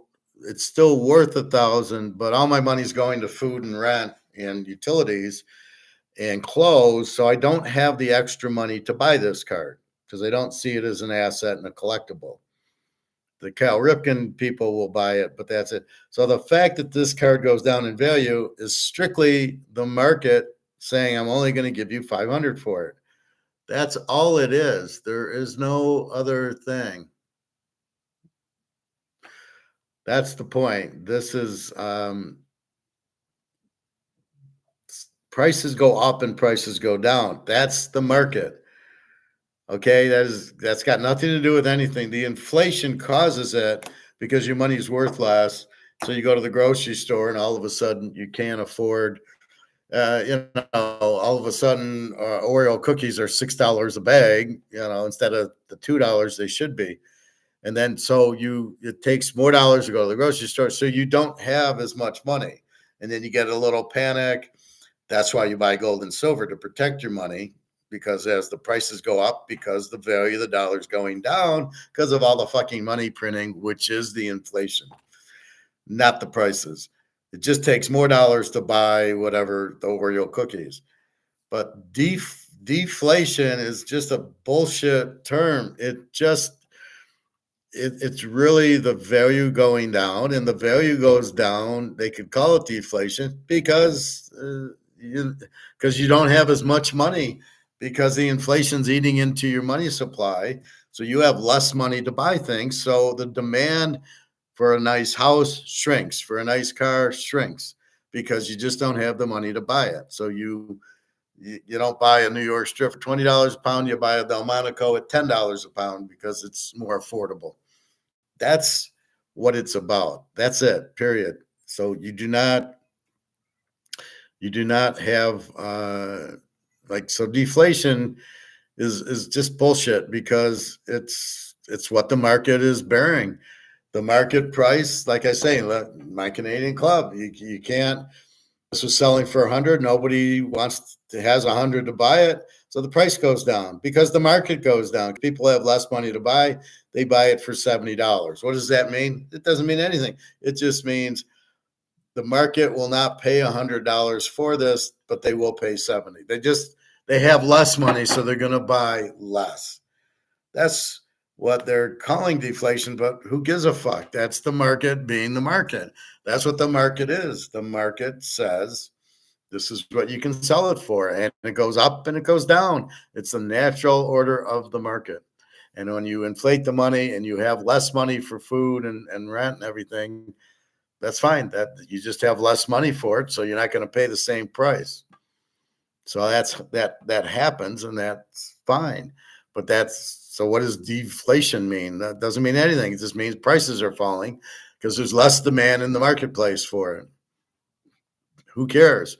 That's the market. The market doesn't just go up, right? The Camry, 25,000, they tried selling it in the market at 35. Nobody bought it. Went back down to 25.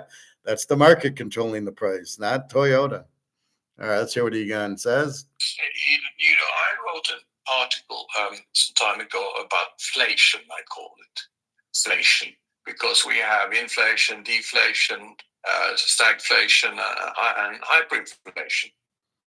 And to some extent, I said in this article, and it's on our Substack handle now, Substack. And there, I said, what we're going to see in the next few years is, first of all, I think we will have hyperinflation when it comes to the value of money, and that is, as you mentioned, also linked to the collapse of the credit system. We don't know exactly where it is now officially. It might be 350, 370 trillion global debt, and it's grown more than 3-4 times in this century. But then on top of that, we have, of course, unfunded liabilities like national health or insurance and pensions, etc. And then, in my view, we have, which is very important, we have a derivative system which acts as a form of credit. People, the big institutions issue derivatives that becomes credit. And in my view, that could be a quadrillion or more, and could be up to 2 quadrillion. So we're talking about a massive amount of debt. Nobody knows exactly how big it is. That will, in my view, create first high inflation, potentially hyperinflation in some countries, because this debt will collapse. Therefore, the value of the dollar and the euro and most currencies will collapse, and that creates hyperinflation. At the same time as we have... And that's why we don't have to worry about the value of the gold going down. Oh, well, gold will go down. It's risen so much. It's not a stock. Why do people think gold's a stock? It's not coming down because the dollar's collapsing, because of the debt, because of the inflation printing it. What are you going to do with your gold? Get back into the dollar? You got to be out of your mind to do that. Why would I want to get back into this when I'm selling this to get into gold, to get out of this, because this has no value?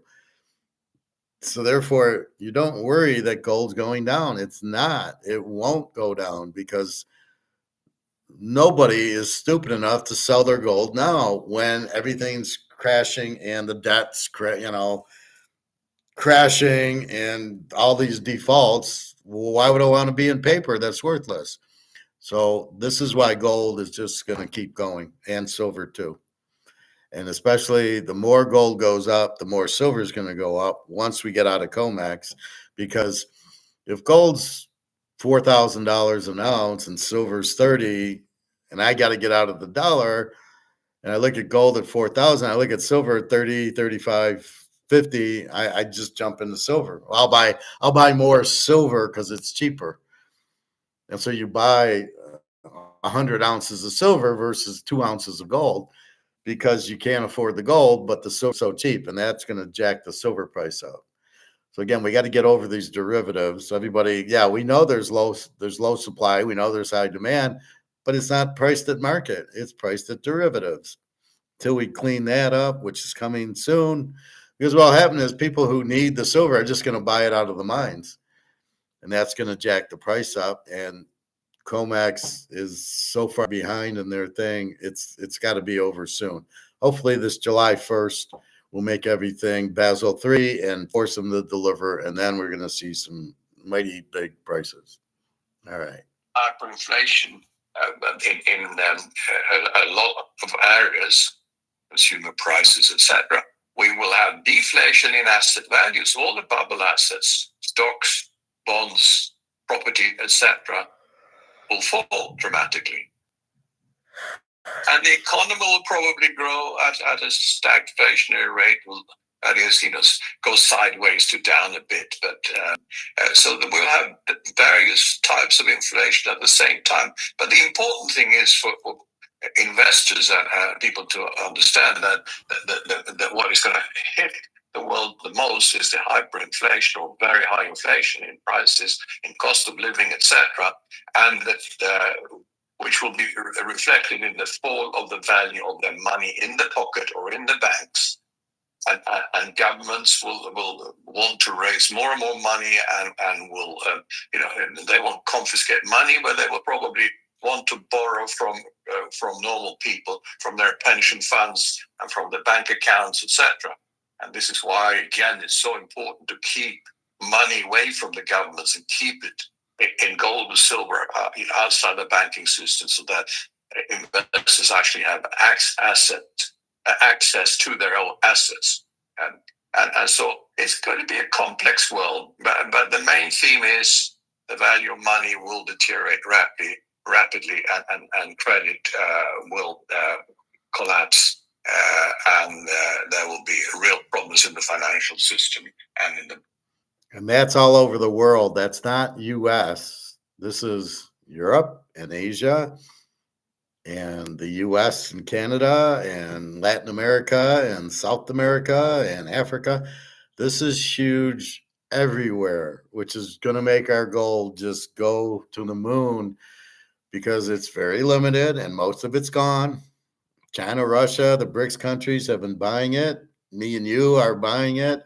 There just isn't that much gold left at these prices, even though they've been trying to keep the prices down. You can see we're at 3,000 now. They can't hold the price down anymore. 3,500. What are we? March 23rd could be here by May 1st. We could be at 3,500, and by July 1st, when it Basel III time, you could be at 5,000. So it's buy as much as you can, and we know why. They printed it to death. The BRICS countries are buying it. You have strong demand and you have low supply. You have this card: strong demand, Tom Brady; low supply, 762. And that is why you have the value. So you've got to understand that. But most people aren't awake yet. It's kind of like a Sleepy Village, one of these, Sleeping Beauty type of. I saw the real Sleeping Beauty movie. It's on Tubi. Not the Disney version where it's all bullshit. The real one, the hardcore one, and it was very good. But in the movie, She sleeps for 100 years, and then these guys, but like, so then everybody wakes up, right? So once they kiss Sleeping Beauty and she wakes up, the whole village wakes up. So they've been all sleeping for 100 years. And that's what's happening here. People are asleep. They're not seeing the dollar because nobody's telling them. So once they start realizing the dollar has no value, and this is what's hard in the U.S. is people have their stocks, their 401ks, and they have 500,000, 600,000, $1 million in the 401k in stocks, and they think they're fine. I can retire. I listen to these retirement shows on the way to the gym, on Sundays. And these guys, oh no, you want to be in dividend stocks, and you want to be in the stock market. Nobody puts you in. Nobody puts you in gold and silver. It's just amazing. These people should all be thrown in jail for doing Madoffs. They're totally misrepresenting themselves. They're totally hurting you because you'll sit there and you won't go into gold and silver. You'll be like the Attack on Wall Street guy. You'll be in the real estate trust, losing $60,000. Why didn't you put me in gold? Well, we don't get commission on that, so why would I? See, so you got to be careful with these guys. You have to be in gold and silver, and you can't lose in it, but you got to buy physical. And that's the bottom line, and Stone Cold told you. All right. Which means the banking system primarily. So that's what I expect to happen. And if you're not prepared for that, you are going to be a loser, definitely. Whatever money you have, buy some real solid assets in form of gold or silver. Because and that's not. It's only going up in nominal terms because the value of paper money is going up, going down. But really, gold and silver will hold its purchasing power, whilst everybody else will come down dramatically. That's what people want. Well, no, gold and silver are going up because of demand. That's the problem him and the alligator don't get. I get that an ounce of gold's an ounce of gold, and now it takes more dollars to buy the ounce. But explain silver then. If that's the case, silver should be $1,000 an ounce because gold's $3,000, but silver's still sitting at 35 because they're holding it down. But that's my point. It is any asset goes up because of demand. Why does this card go up? Well, because it's Tom Brady, it's limited, and the demand keeps going up. Now, these are real assets. This will protect you also. This is why I have them. This will protect you. This is called a mirror gold. So it's extremely limited and valuable, as is the Brady. It's Cal Ripken. So it's demand. It's popular. There's strong demand. These will help you in times when the dollar goes out. These will keep value because of who they are, because there's demand, because there's limited supply, and they will go from dollars to gold. All that really needs to be done to save the world is to get out of this, just say this is worthless, and come out with $1 and €1 backed by gold. If you did that, everything would be fine. That's all you need to do. And you know who's doing that? BRICS is doing that. The Russians and the Chinese have figured it out. The U.S. and Euro and the Brits and the Canadians are too stupid to figure that out. It's just fucking amazing. Or they're just too arrogant. They're probably like Kansas City in the Super Bowl. I was listening to Drew Brees, and he said, I would have picked them apart. We would have just thrown short passes over the middle all game. We'd have got 100 points on Philly because they were leaving the zones open. They were fading back, and the short zones were open. I would have had a field day. But Mahomes said, oh, we're Kansas City. We're going to do what we want instead of what the right game plan is, and that's why they lost. He wasn't trying to throw short. He was trying to throw in the middle to Kelsey, who was double covered. And that's the problem. You cannot sit there and do that. You got to react. So if you would come out with, so apparently the U.S. and the Euro think, well, we're fine. Our dollar's fine. And apparently the BRICS and Chinese and the Russians, Indians, apparently they get it. They understand it. But the U.S. wants to be arrogant about it. Well, our dollar can't go out. We're the reserve currency. And I'm telling you, it's worth nothing. Nobody wants your fucking money, including us. We don't want it. We want gold and silver. That's what you should be in because you can't lose in it. It's like betting a football game that's already played.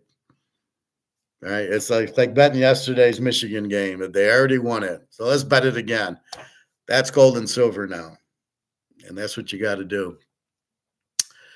Felix, when will XA1Z token pre-sale start? I don't know, Felix. Let me write that down and let me look at it, and I will tell you tomorrow. XA, is that XA? XAL, let me, XA, I believe that's an I or an L, and a 1Z. And these are tokens. So this is a new crypto token, I imagine, because it's a token. Why are you so excited about it? Is this backed by gold or what? And if it is, I would say just buy gold, but I don't know what it is. Mr. Crazy, how are you, Mr. Crazy? Ryan, how are you? Some folks are talking about trading gold in for silver. What's your thoughts? No, I would keep my gold. I want to trade this in. I want to trade this for silver, right? This worthless paper. I don't want to trade in my gold for silver. Why? Gold's not going anywhere but up. And gold goes up $100 an ounce. As you see, gold's at 3,022. Silver's still sitting at 32, maybe 33 now. You're waiting on silver to break COMEX. Once it goes Basel III, July 1st, maybe you do it then. But right now, what's wrong with the ride in gold going 2,000 to 3,000 and we're headed to 5,000? Why do I not want to be in that? And again, gold, it's the gold standard. It's what the central banks and BRICS are buying. It's the savior of Rome. So you want to be in gold. I don't ever want to sell my gold for silver. I do want to get out of this. And if I have to put it on my credit card, this is critical to get out of. You don't want to own any of this. Very, very little, couple thousand, or this, okay, the euro. You want to get out of this. Both of these are worthless toilet paper, monopoly money. So I don't want to sell the gold for the silver. I want to sell the paper for the silver, which should be easier. You get a paycheck, go buy 100 ounces of silver. I mean, at 32, like $35 an ounce. So you can get 100 ounces for $3,500 or 1 ounce of gold. So there I would do it. Now I got 100 ounces. And when silver goes from 32 to 100 times 100 now gives me $10,000, which I'm not going to get in gold. So I would sell my stuff. I maybe you sell the Brady card and you go, I'm going to sell this, it was 22,000 and then go ahead and buy silver with it and gold. I could see doing that. So I would probably sell like these. I would sell these before I would sell gold, right? These are collectibles. These are assets. These will not lose their value. There will be deflation. The value will come down in dollars a little bit, but not a lot, only because people can't afford it. But now everybody has gold and the value of the gold went up. The question is, do the Russians and the Chinese and the Indians want to buy these? So you're turning it from the U.S. collectibles to the world collectibles. And they all want gold and silver, the Indians, the Russians, the Chinese. Ask Pat, Singapore, that's what he wants.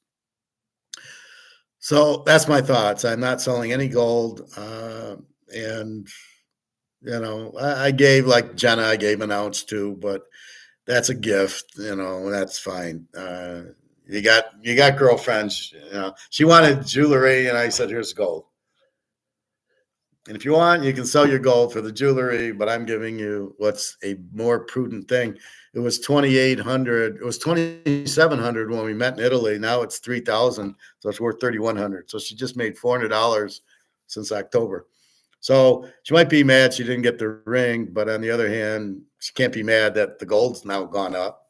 as I told her it would. So I would hang on to gold, maybe sell just a little. I get where silver is at 32, and we all know it's going to 500 to 1,000. So it makes sense to have it, but it depends on your point. I already have 700 ounces. I'm not selling gold to get another 100 ounces. I got 700. Thank you very much. But if you don't have much silver and you got, let's say you got 100 ounces of gold and you have 0 silver, then maybe you sell 1 ounce and get $3,000 worth of silver. I could see doing that. So a lot's going to depend on how much gold do you actually own and how much silver do you actually own. And that's the determination. But yeah, silver's going to fly. Gold's going to fly. Gold's going to go so high, you're not going to believe it. When it hits 20,000 an ounce, you're going to be glad you kept it. Silver, I doubt will hit 20,000 an ounce. I can see it going to 2, maybe 3,000. But once the shit, which is hitting the fan now, goes, you're going to really be happy you're out of dollars. Your dollar's going to 0. I showed you a video yesterday where the EU wants to steal everybody's money in the bank account to pay for the defense. Do you trust your money in the banks? Do you even trust your money to keep value? The money will not have value. So, Felix, you want this XAI1Z token. Is it gold or is it Bitcoin? Bitcoin is worthless because it's in money. It's in dollar. Bitcoin's worth this 80,000 monopoly money. It's worthless because when the money goes to 0, what's Bitcoin's value? Oh yeah, it's 0. It's not gold. So you've got to be in gold because you can't inflate gold. You can't print it. It can't lose its value. And the demand is huge. Just like this, the demand for this card, 762 Tom Brady rookie cards in this Michigan uniform is huge. There's only 762 of them, not a million. So we know the dollar's going out because they're printing it, because they have to. They got to pay for the debt, the military, Social Security, Medicare. Europe's the same thing. They all have high debt, pensions, they call it, says Social Security, and all these social programs because they're all socialists. So they, the population's getting older, so there's not as many young people working to even pay the Social Security and pension. So the government has to do it, just like what's happening here. So they don't have enough tax revenue, so therefore they have to keep printing, which kills the value of the dollar, and it's almost gone now. So that is why you don't want to be in dollars. They're not worth anything. Go to the store and see how much you can fill your cart with. I showed you that picture. You fill the cart with $20 in the late 70s, and in the 90s it's half full, and now you put 4 items in it. I went and got ribs yesterday. So I didn't know what to get. I wanted Chinese, but I've had it. I was going to get a corned beef sandwich. I said, well, I don't want to drive all that way for a corned beef sandwich. So went to the store near the club, and they had the beef ribs. So I got 3 ribs. They're $14 a piece. I got 3 of them. It's $30. It's like, you got to be kidding me. It was like 2.5 pounds, of which most of it's bone. So that was my dinner yesterday. And so it's not even $20, it's $30, it's $14. I really wasn't going to buy it at 14 a pound. It's usually, I'll go 10, but I think it's too expensive. I don't need it that. I'd rather have gotten the Chinese for 20 then. So I hope that answers your question, Ryan. Stick with the gold, but buy silver with your monopoly money. Lena, hi Lena, welcome to class.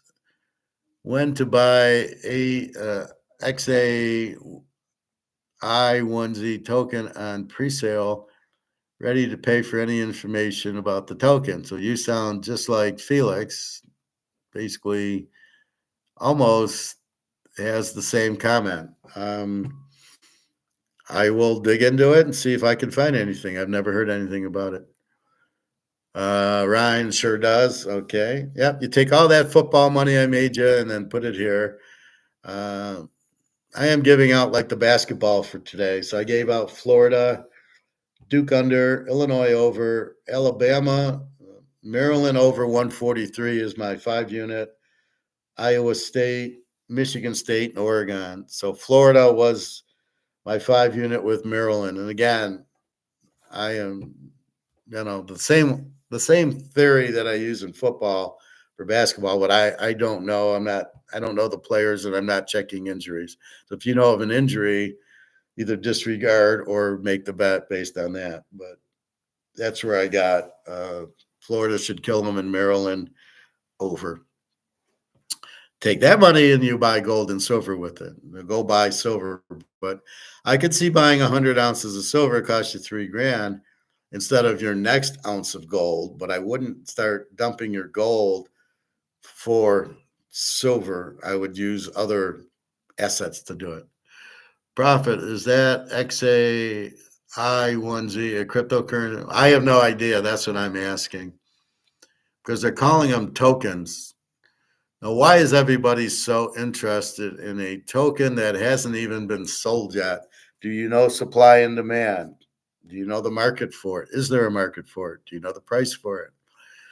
So let me look at that, Lena and Felix. Interesting, you've asked the same exact question. My spider senses are tingling that they asked the exact same question. All right, back to Egon. Understand, and that's why they must protect themselves. Yeah. Absolutely, Egon, and we see something else happening that we also expected for a long time. We always talk about the stock market. It lost already, but it's still high. But the Dow Gold ratio found its way downwards. That is over a really long period of time, back to 1915. And if we look here, a big triangle, and it's breaking to the downside. So Egon, it's happening. We were expecting that, and the excesses that we saw here were never as bad as, for instance, 1929 or so. So I would even expect it to go in this area further down than we saw it in the past. What do you think? Absolutely. I've been showing that graph many times on a long-term basis. And as you might remember, that in 1980, when gold was 850 and the Dow was 850, the ratio was 1-to-1. And now it's something like 13.5. So I expect it to go back down to at least 1, and I think it will go below 1. If you take, based on the graph you have and a little bit more than that graph, you actually get a trend line going down to a half, Dow gold ratio a half, and that would be, let's say, 10,000 Dow and 20,000 gold as an example. That's a half. And I would expect that to be reached at least and probably below a half. So, it screams out, get out of stock markets and protect yourself in real assets. That's what this graph tells you.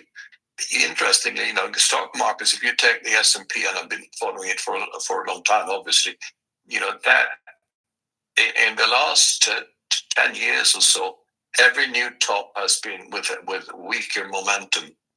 So there's not been confirmed by momentum indicators, and therefore the top we made, the latest top we have made recently in the Dow and the S&Ps, and now the fall from that will mean that we are making a very long-term top in the stock markets, which will come down for years and years. And remember that in 29, the stock market only went back to 40 at the time.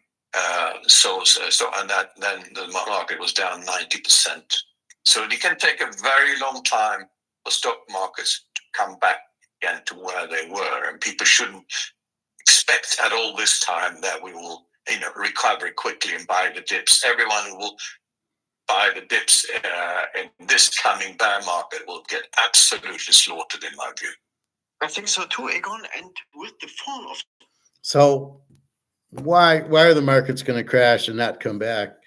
Well, because the economy's crashing, because this is monopoly money. So as this loses value, so does the economy.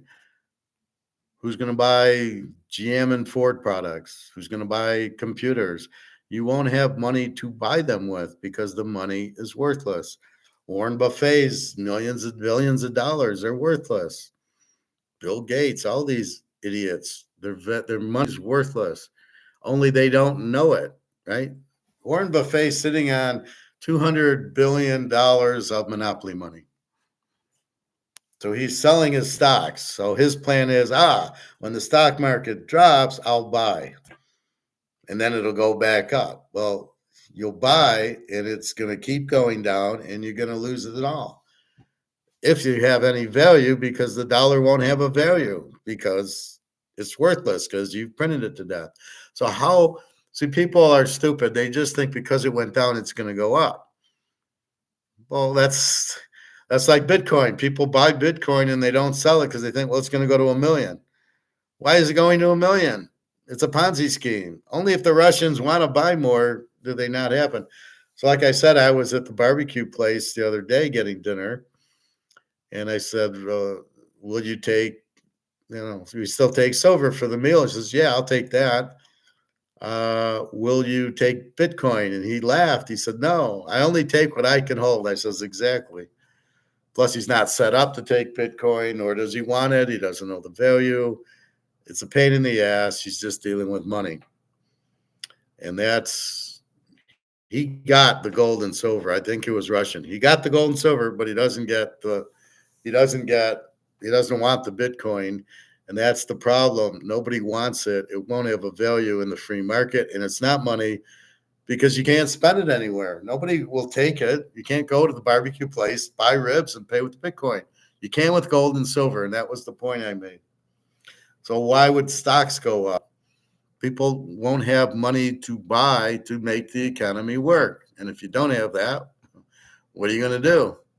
And that's the problem. So that's why you don't want to be in stocks or the banks. The banks are just going to steal your money because when they lose, they're not, as you saw in Attack on Wall Street, fuck the guys. All we care about is making money. We don't care about our investors. And that's what's going to happen at the banks. They don't care about you. They're going to steal all your money and say it's ours, and they're going to keep it. And you're going to go, wait, that's my 100 grand. Not anymore. That's your other problem. So again, if you do have money in the bank and you're scared of buying gold and silver for some reason, put it in the safe in your house. Do not leave it in the bank. You'll never get it out.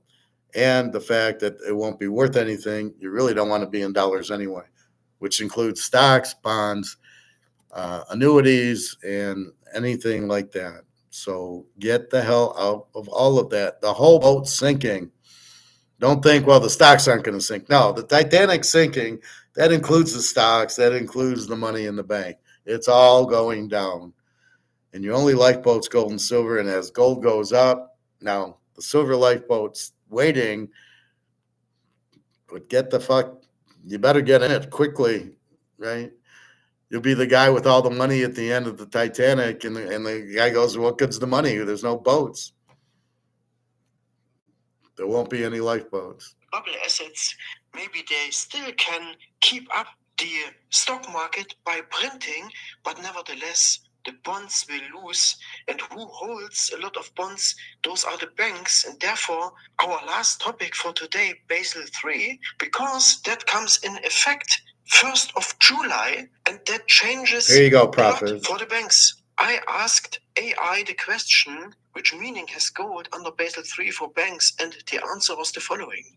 Basel III, which comes into force on July 1st, 25, will have a significant impact on the importance of gold for banks. One of the most important changes concerns the way gold is treated in bank balance sheets. Physical gold will now be classified as a Tier 1 asset, which means that it will be categorized as a particularly safe and stable asset comparable to cash and government bonds. There could be two main developments. Either banks buy more physical gold to hedge their existing paper gold positions, or they reduce the issuance of new paper gold products altogether. This could be particularly dangerous for trading centers such as London, LBMA, and New York, COMEX, as these institutions are already under pressure as more and more investors insist on physical delivery. I found that pretty interesting, Egon. I think it's 100% sure that the banks will get into trouble. Maybe they are, in face of Basel III, also among the buyers who drive now the gold price up. They need something to balance the losses that they probably expect from other assets. What do you think? To hold treasuries in current times when we have a debt bubble which will absolutely implode, and the whole U.S. treasuries or government bonds in Germany or in the UK or in France, that's holding poison. That asset will collapse, and to have that then in backing a balance sheet of a bank, an asset which will be worthless in next X years.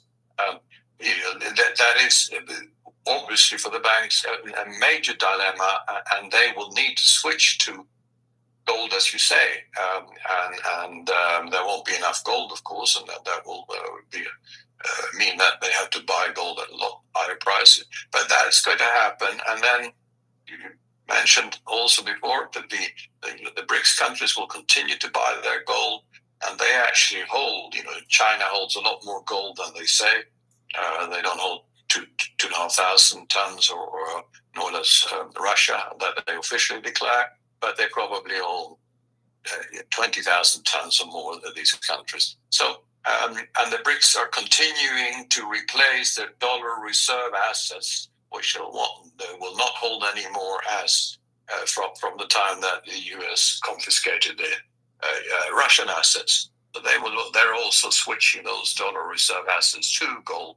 And that's a process which will take many years. So there will be massive demand for gold, and they can be satisfied at much higher prices, as I've outlined before. And on top of that, gold will reflect the debasement of paper money. So it's a very simple equation. The financial assets are just going to implode totally.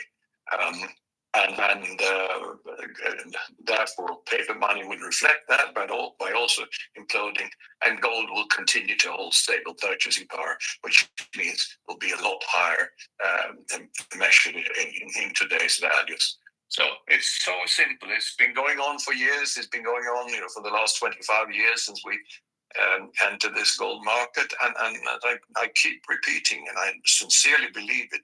We have not seen the start of this real bear market in paper assets and in money and in credit, which will be reflected in a bull market in precious metals and in real assets. It's a very simple equation. It's been going on for a long time. It's going to accelerate now, and people have still got a chance to protect their wealth by not holding on to the paper assets, but holding on to real assets like gold and silver. And you have to hold those gold and silver in the right form. We know that you. This is why, to answer your question, Ryan, you don't sell your gold for silver. You don't want to touch your gold. You just want to accumulate more and more and more because the price is going up and up and up. What you do want to do is again get out of your monopoly money, or if you got like collectibles like this that have value, this is what you want to get out of to get silver. This won't go up very much, but the silver will. So you'd rather replace this with money and then the money to buy the silver. But you don't want to replace the gold. You don't want to replace the gold for silver because gold's going to the moon. Why are you getting off of that elevator? So you've got to get out of any other collectible or asset that you have to buy the silver, but not the gold asset, because now it's moving.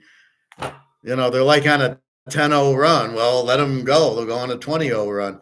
You don't want to fuck around with gold. Just hold it and just have fun watching it go to 4,000 to 5,000 to 10,000, and you don't want to give up any of your inventory for that. Silver will run, just as we know, but you don't want to really use gold unless you just have a shitload of gold that you can take a couple ounces and buy silver with. But even then, those are going to go way up, right? You're going to lose $10,000 at least selling a couple of ounces of gold now versus what you're going to get July.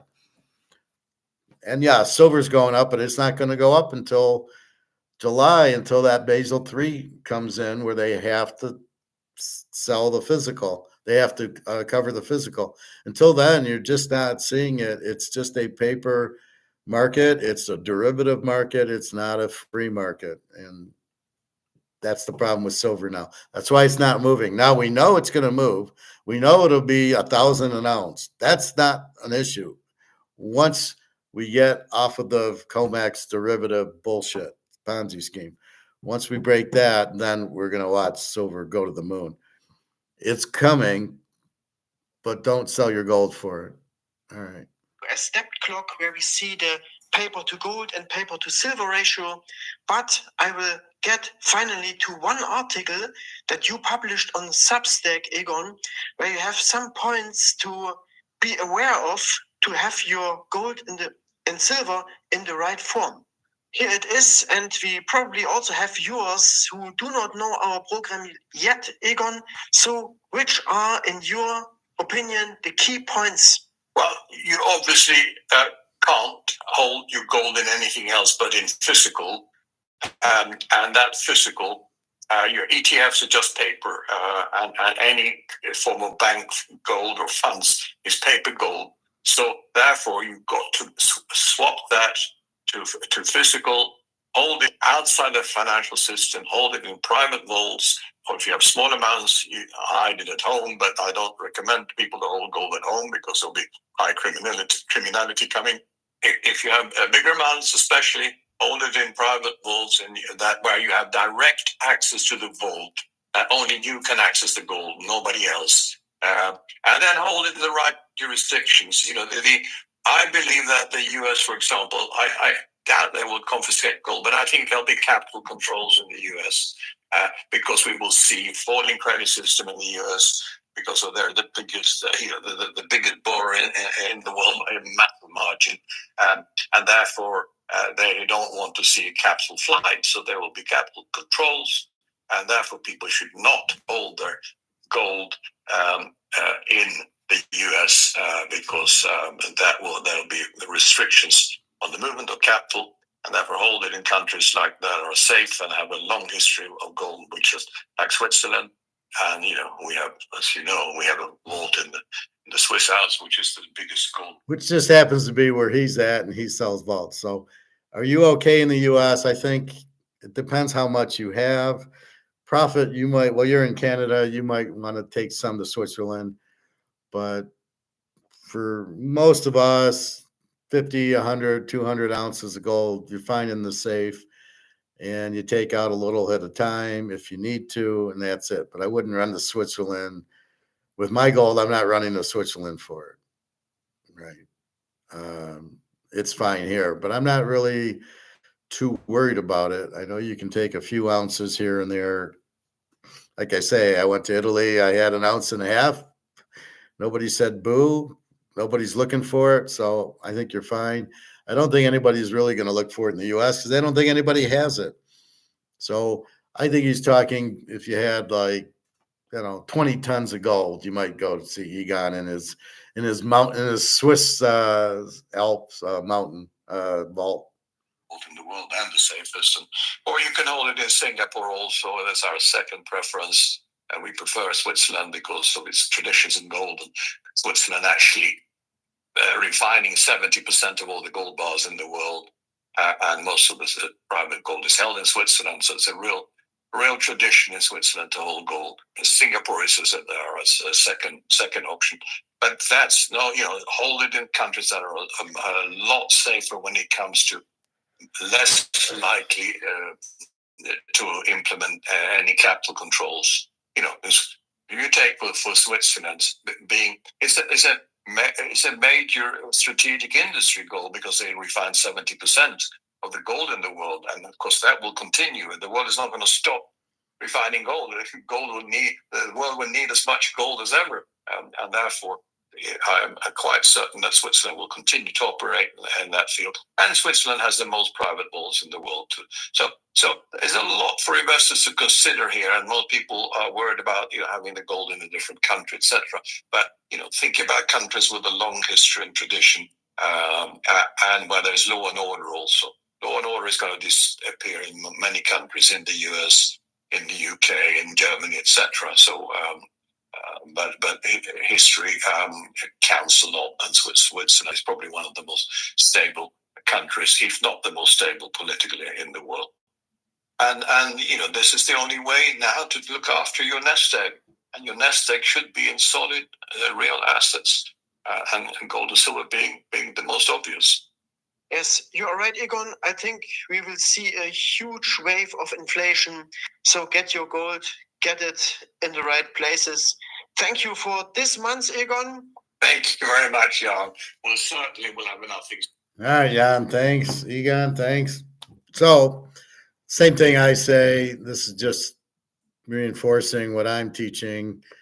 You want to stay away from the Mike Maloney's and the Jim Rickards and the Rick Rudes and all those guys that don't know what the fuck they're talking about. They will confuse you. Peter Schiff, oh my God, he's the worst. I never heard a guy talk as much and say nothing. Well, Andy Schechtman's close. But Egon really is very similar to what I am, an Austrian, and understands the inflation and everything. Ryan, I took money line, fingers crossed. I didn't know it was that close. Florida should win the game. Definitely traded in football money for gold. Good man. Hopefully take basketball profits for silver. Yeah. Oh, yeah, be careful. Sold the Bitcoin over 100,000, only had small fraction, but that's what playing basketball with. That's what you should probably use to buy the silver with then. But that was good. See, now it's what, at 80,000 the Bitcoin? And again, it's at certain times, right? It's at 100. You get rid of how far is it going to go? How many times can red hit roulette? It can't just keep hitting. The blacks are going to start coming up. So it's not just red. So the 7 will eventually hit at the crap table. So that's good. Now you go, how do you sell it? You go into your wallet and say, I want to sell a quarter of a Bitcoin at this price. And then how do you get the money? Does it go to your bank like I would do PayPal? So when somebody pays me PayPal for Teaserking, it hits the account, you got $100. I say, okay, transfer it into my bank account. Boom, boom, boom. The next day I got it in my bank account. The day after that, I go to the bank, take it out, and go to the gold store with it. So is it similar to that? I would assume. But again, look at Bitcoin, 105,000, and then it goes down to 78,000. So explain that, Batman. Why is Bitcoin going from 105 to 78? That's about $27,000. Explain it. Because Bitcoin's going to just keep going up. Oops. No, it isn't. Oops. And as the money keeps getting killed, as Egon's saying, the money's going down, losing value. As the money's losing value, people will sell their assets, the stocks, the Bitcoin, the bonds, get their money out of the bank, the real estate trust, the annuities. They're going to sell all that shit before they lose all their value on it, and before the banks and the stock market won't let them take it out. Then you're in trouble once they won't allow it, and that's coming. I showed you China. They went to the bank in China, and they couldn't get their money out. Some lady had 1 million yuan. She was, you can have 5,000.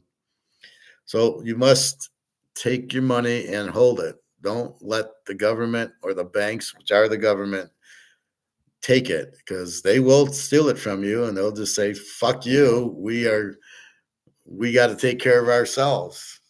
And that's what they're going to do. So you got to be very careful. I'm warning you, buy a safe, put your money in it, leave a little bit in the bank just to cover a month or two of bills. And then gold and silver. And if you got Brady's, they go, this is in the safe. They go right in the safe.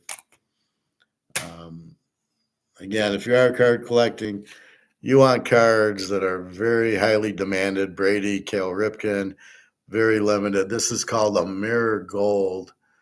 I don't know the number. These are extremely limited mirror golds. And this is obviously 762 is all that was printed of these. So again, high demand, low supply, you make a fortune. That's it. That's all you got to do in life. Find things that are highly demanded with low supply, and you will make a fortune because of the high demand. So you can have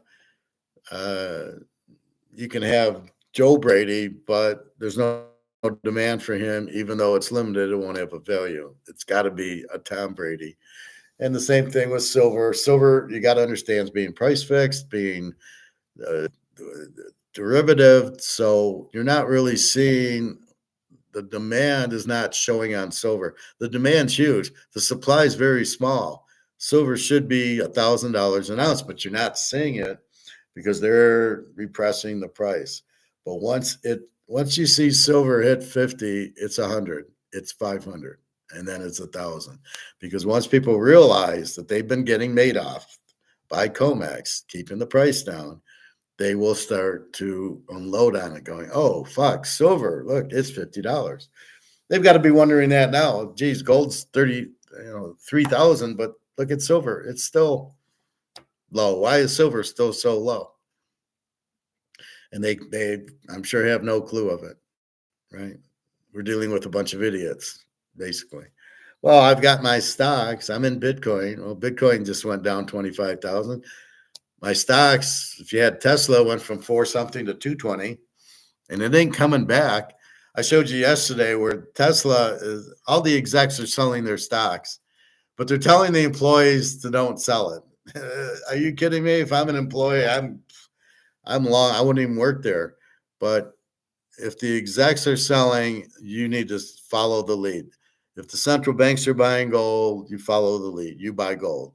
And they are buying silver also. Russia and India and China are buying a lot of silver also. So just look what's going on and go, I'm gonna do what they're doing. I like Putin. He's a smart guy. He's buying silver. Then it's good enough for him to throw in his swimming pool. Then I'll take it too. And that's what you do. So that's where we're at. So it's a smart move, Ryan, getting out of your Bitcoin at 100. So it doesn't matter. You made money. And I assume you bought it under 100 and you sold it at over 100. So that's the name of the game. The only game we don't do that in is gold and silver. We do not profit take because there is nowhere to put the gold. If I sell the gold, I get this shit back. This shit's worthless. Gold has a value. So I am not profit taking gold and silver. I'm holding it and collecting as much inventory as I can. It is not something that you profit take, not at this point. And eventually, like I tell Luke, and I'm telling Prophet, you're gonna take the gold to buy a house and buy a car. That's what you're gonna use it for. So we're getting ready for that. You got it at 28,000 and you sold it at 100. So you made 4 times on your money. That's great. That's how you should do it. But you got out. Now you can take that money, as you said. Now you can buy your silver with it. All right, bet a little on baskets if you want. Take the money and then buy silver. And then watch silver go from $33 to $1,000. So now you're going to make even more money by getting out of the Bitcoin. At what point the Bitcoin's at 100,000, as you said. Now I know it's about 80 now. Where's it going to go? To 200,000? Really? Do you believe that? I got oceanfront property here in Detroit, if you believe that. It's got its run up. It's being price fixed by Fink and Sailor. Okay, that's done. all the Russian mafia are getting out of it because they want to buy gold. Anybody who wants to buy gold selling the Bitcoin because they know gold's going up and silver and Bitcoin is done. It's went up. Where's it going from here? But we know where gold and silver are going from here. Gold at least 20 to 30,000, silver at least 1,000, probably two. Oh, wait. So it's at 33, it's going to 1,000. Pretty good return on investment. It's going to run much higher than Bitcoin ever could. And again, Bitcoin's in dollars. So in the dollar, which is basically out, worthless, what do I have? I have 100,000 Bitcoins worth nothing. See, you were smart, Ryan, because you get out of the Bitcoin because it's priced in dollars, which are worthless. And then you turn it into silver, which is money, which has a value, which is only going up. The longer you stay in Bitcoin, the problem is it's worthless. And now it might be worth 100,000, but it's like Warren Buffett, like I say, his money's worthless. He has 300 million monopoly money, or 300 billion. It's worthless. What's he going to do with it? Nothing. He's going to light his cigars with it because it's not going to be worth anything. So the great investor doesn't even know what the fuck he's doing. Give me a break. So that's the problem with these guys. They don't really know what they're doing. It's all fixed. It's all government tips and everything else, but the government cannot help them. God himself cannot help you in paper dollars because it isn't worth shit. The only out is to come out and back it by gold. And if they don't do that, it's worth nothing. And it's worth nothing, right? All right, so that's Egon. Was there anything else? Well, it's going on 2.5 hours, and we are going to swim. Yeah, we're looking at this. So if you own Tesla, get the fuck out. It's going to go down probably under 50. All his markets you can't sell. Canada put 100% tariff on Teslas. Europe put big tariffs on Tesla. And the SpaceX crashed, so nobody's taking a flight to the moon. What a stupid idea. Yeah, we'll have rockets take you to Jupiter. Wait. Yeah, and then when I get there, what am I going to do? They got football in Jupiter? So, I mean, this is one of the dumbest men I've ever met, or haven't met, ever seen, because he's doing things that he doesn't understand. You don't make products that nobody wants. You only make products that people want. If he came out with a regular car, it's competitive, but okay. To come out with an electric car that nobody wants, that catches on fire, that's very expensive, you're not selling any. How his stock went up so high is bullshit, but it's all coming down. So it's in the mid 200s. It'll be 100 soon, and it'll be 50 soon, and I don't know if it'll last. He'll probably go bankrupt. So if you're in Tesla, get the fuck out. Go buy gold with that money. So good, smart move. Do what Ryan does. Get into something at 28. It goes to 100. Get the fuck out and turn it into real money. Like Pinocchio, he's now a real boy, and that's what he wants to do. That's the way to do it. And I think that's about it. So we don't care about fucking Tesla and at all. Just sell it if you're in it. We watch this top 10 foods that destroy your blood, and it's basically bread and pop and sugar and candy and cereal and yogurt, all the shit we don't eat. I'll tell you, now when I go to the grocery store, it's fruit and veggies, it's meats, it's eggs, and half and half. I don't even drink milk anymore. And that's it. And the dark chocolate aisle.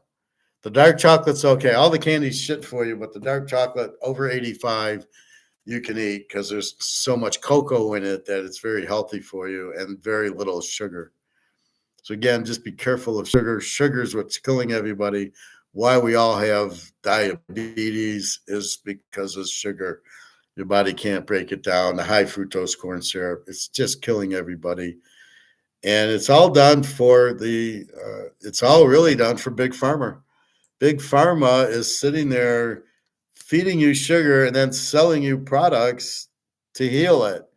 Well, if you just stop eating the sugar, you don't need the products to prevent it.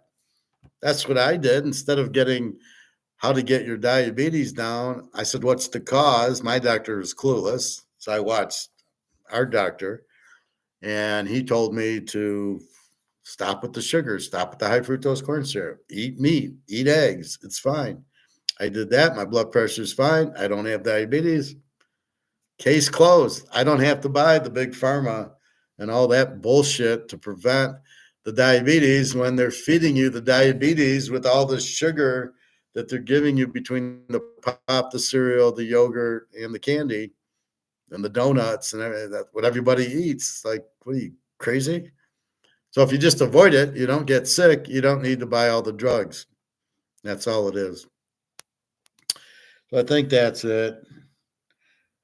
We did watch Mark McGuire on Friday or Saturday. I showed it. We can recap it maybe tomorrow. But it's the same thing we know. And we'll leave with the Stoics. People don't respect you unless you remove these 4 habits. Start today and watch how everything changes. 1. Stop complaining. Complaints make you a victim. Real men take responsibility for their situation. If you don't like something, change it. 2. Stop seeking approval. If you're constantly looking for validation, you're weak. Marcus Aurelius said, "The opinion of others is irrelevant. Focus on your own standards, not theirs." 3. Stop being passive. If you wait for life to happen, it won't. Be proactive. Take action. Stoicism teaches, control what you can and let go of the rest. 4. Stop making excuses. Excuses breed mediocrity. Men of value never blame circumstances. They take the hard road and rise above. Eliminate weakness. Ever been told you look younger? Well, it's not a better way to end than Marcus Aurelius. So anyway, that's it. Any questions or comments before I go to the pool? Felix and where's our other? And Lena, I will Google XAI1Z tokens. I don't know what they are, so we'll have to look at it. I will analyze it like I do a football game and give you my response to even why are you buying this pre-sale? Nobody heard of it. What do you know that nobody else does? Oh, you think you're going to buy it at 25 and it's going to go to 100 or whatever it is. I will research it. XAI or XAL12 tokens. And that's the bottom line. So good luck on your basketball. We got Maryland over 143 is the 5 unit. Otherwise, we got Duke under, we got Illinois over, we got Alabama, we got Iowa State, we got Michigan State and Oregon over. And again, the 5 unit was Florida, Maryland over 143. So I have no idea what's going on. I'm not checking. I think I could turn on the Florida game, but we'll see. And off we go. So again, just be careful. Just bet small. I am only studying the scores to try to give the picks. I did well yesterday. I had Michigan and Houston, and they both won. So I am getting my feet wet in it, but don't bet too much on my picks. This is not football where I expect you to bet a lot. Here, just have some fun with it. And then if you win, buy silver. That's all you can do. So again, in my cards, if you want to collect, it's by very strong players. So there's demand in your players, and then they're very limited. Both of these cards are extremely limited. This card very, very limited. Also, Frank Thomas, another star. This is just because the 68 Packers, this is a 68 card of the 67 Packers who three-peated, and everybody loves Green Bay, and Ray Nitschke's a Hall of Famer. And this is Kurt Warner, his rookie card, and again, it's a refractor. It's limited to 400, and these cards, any of these refractor cards are just worth a ton. So I will pull out more cards. So I wanted to put away the Brady and the Montana rookie and refresh it. So I got to get these type of cards graded, and then stop worrying about work, because I won't have to work soon. All that, and then the gold going to the moon, and silver going right behind it. See, people don't understand silver. They go, well, it doesn't move. Why would I buy silver? And they don't understand it's price fixed. They don't understand the price fix is ending July 1st, and they don't understand the demand is huge for it, and it's money. So people don't get it. It's worth a hell of a lot more than $32 an ounce, but you can get it for $32. The whole system seems so stupid. Well, we'll hold the price down and people won't want it.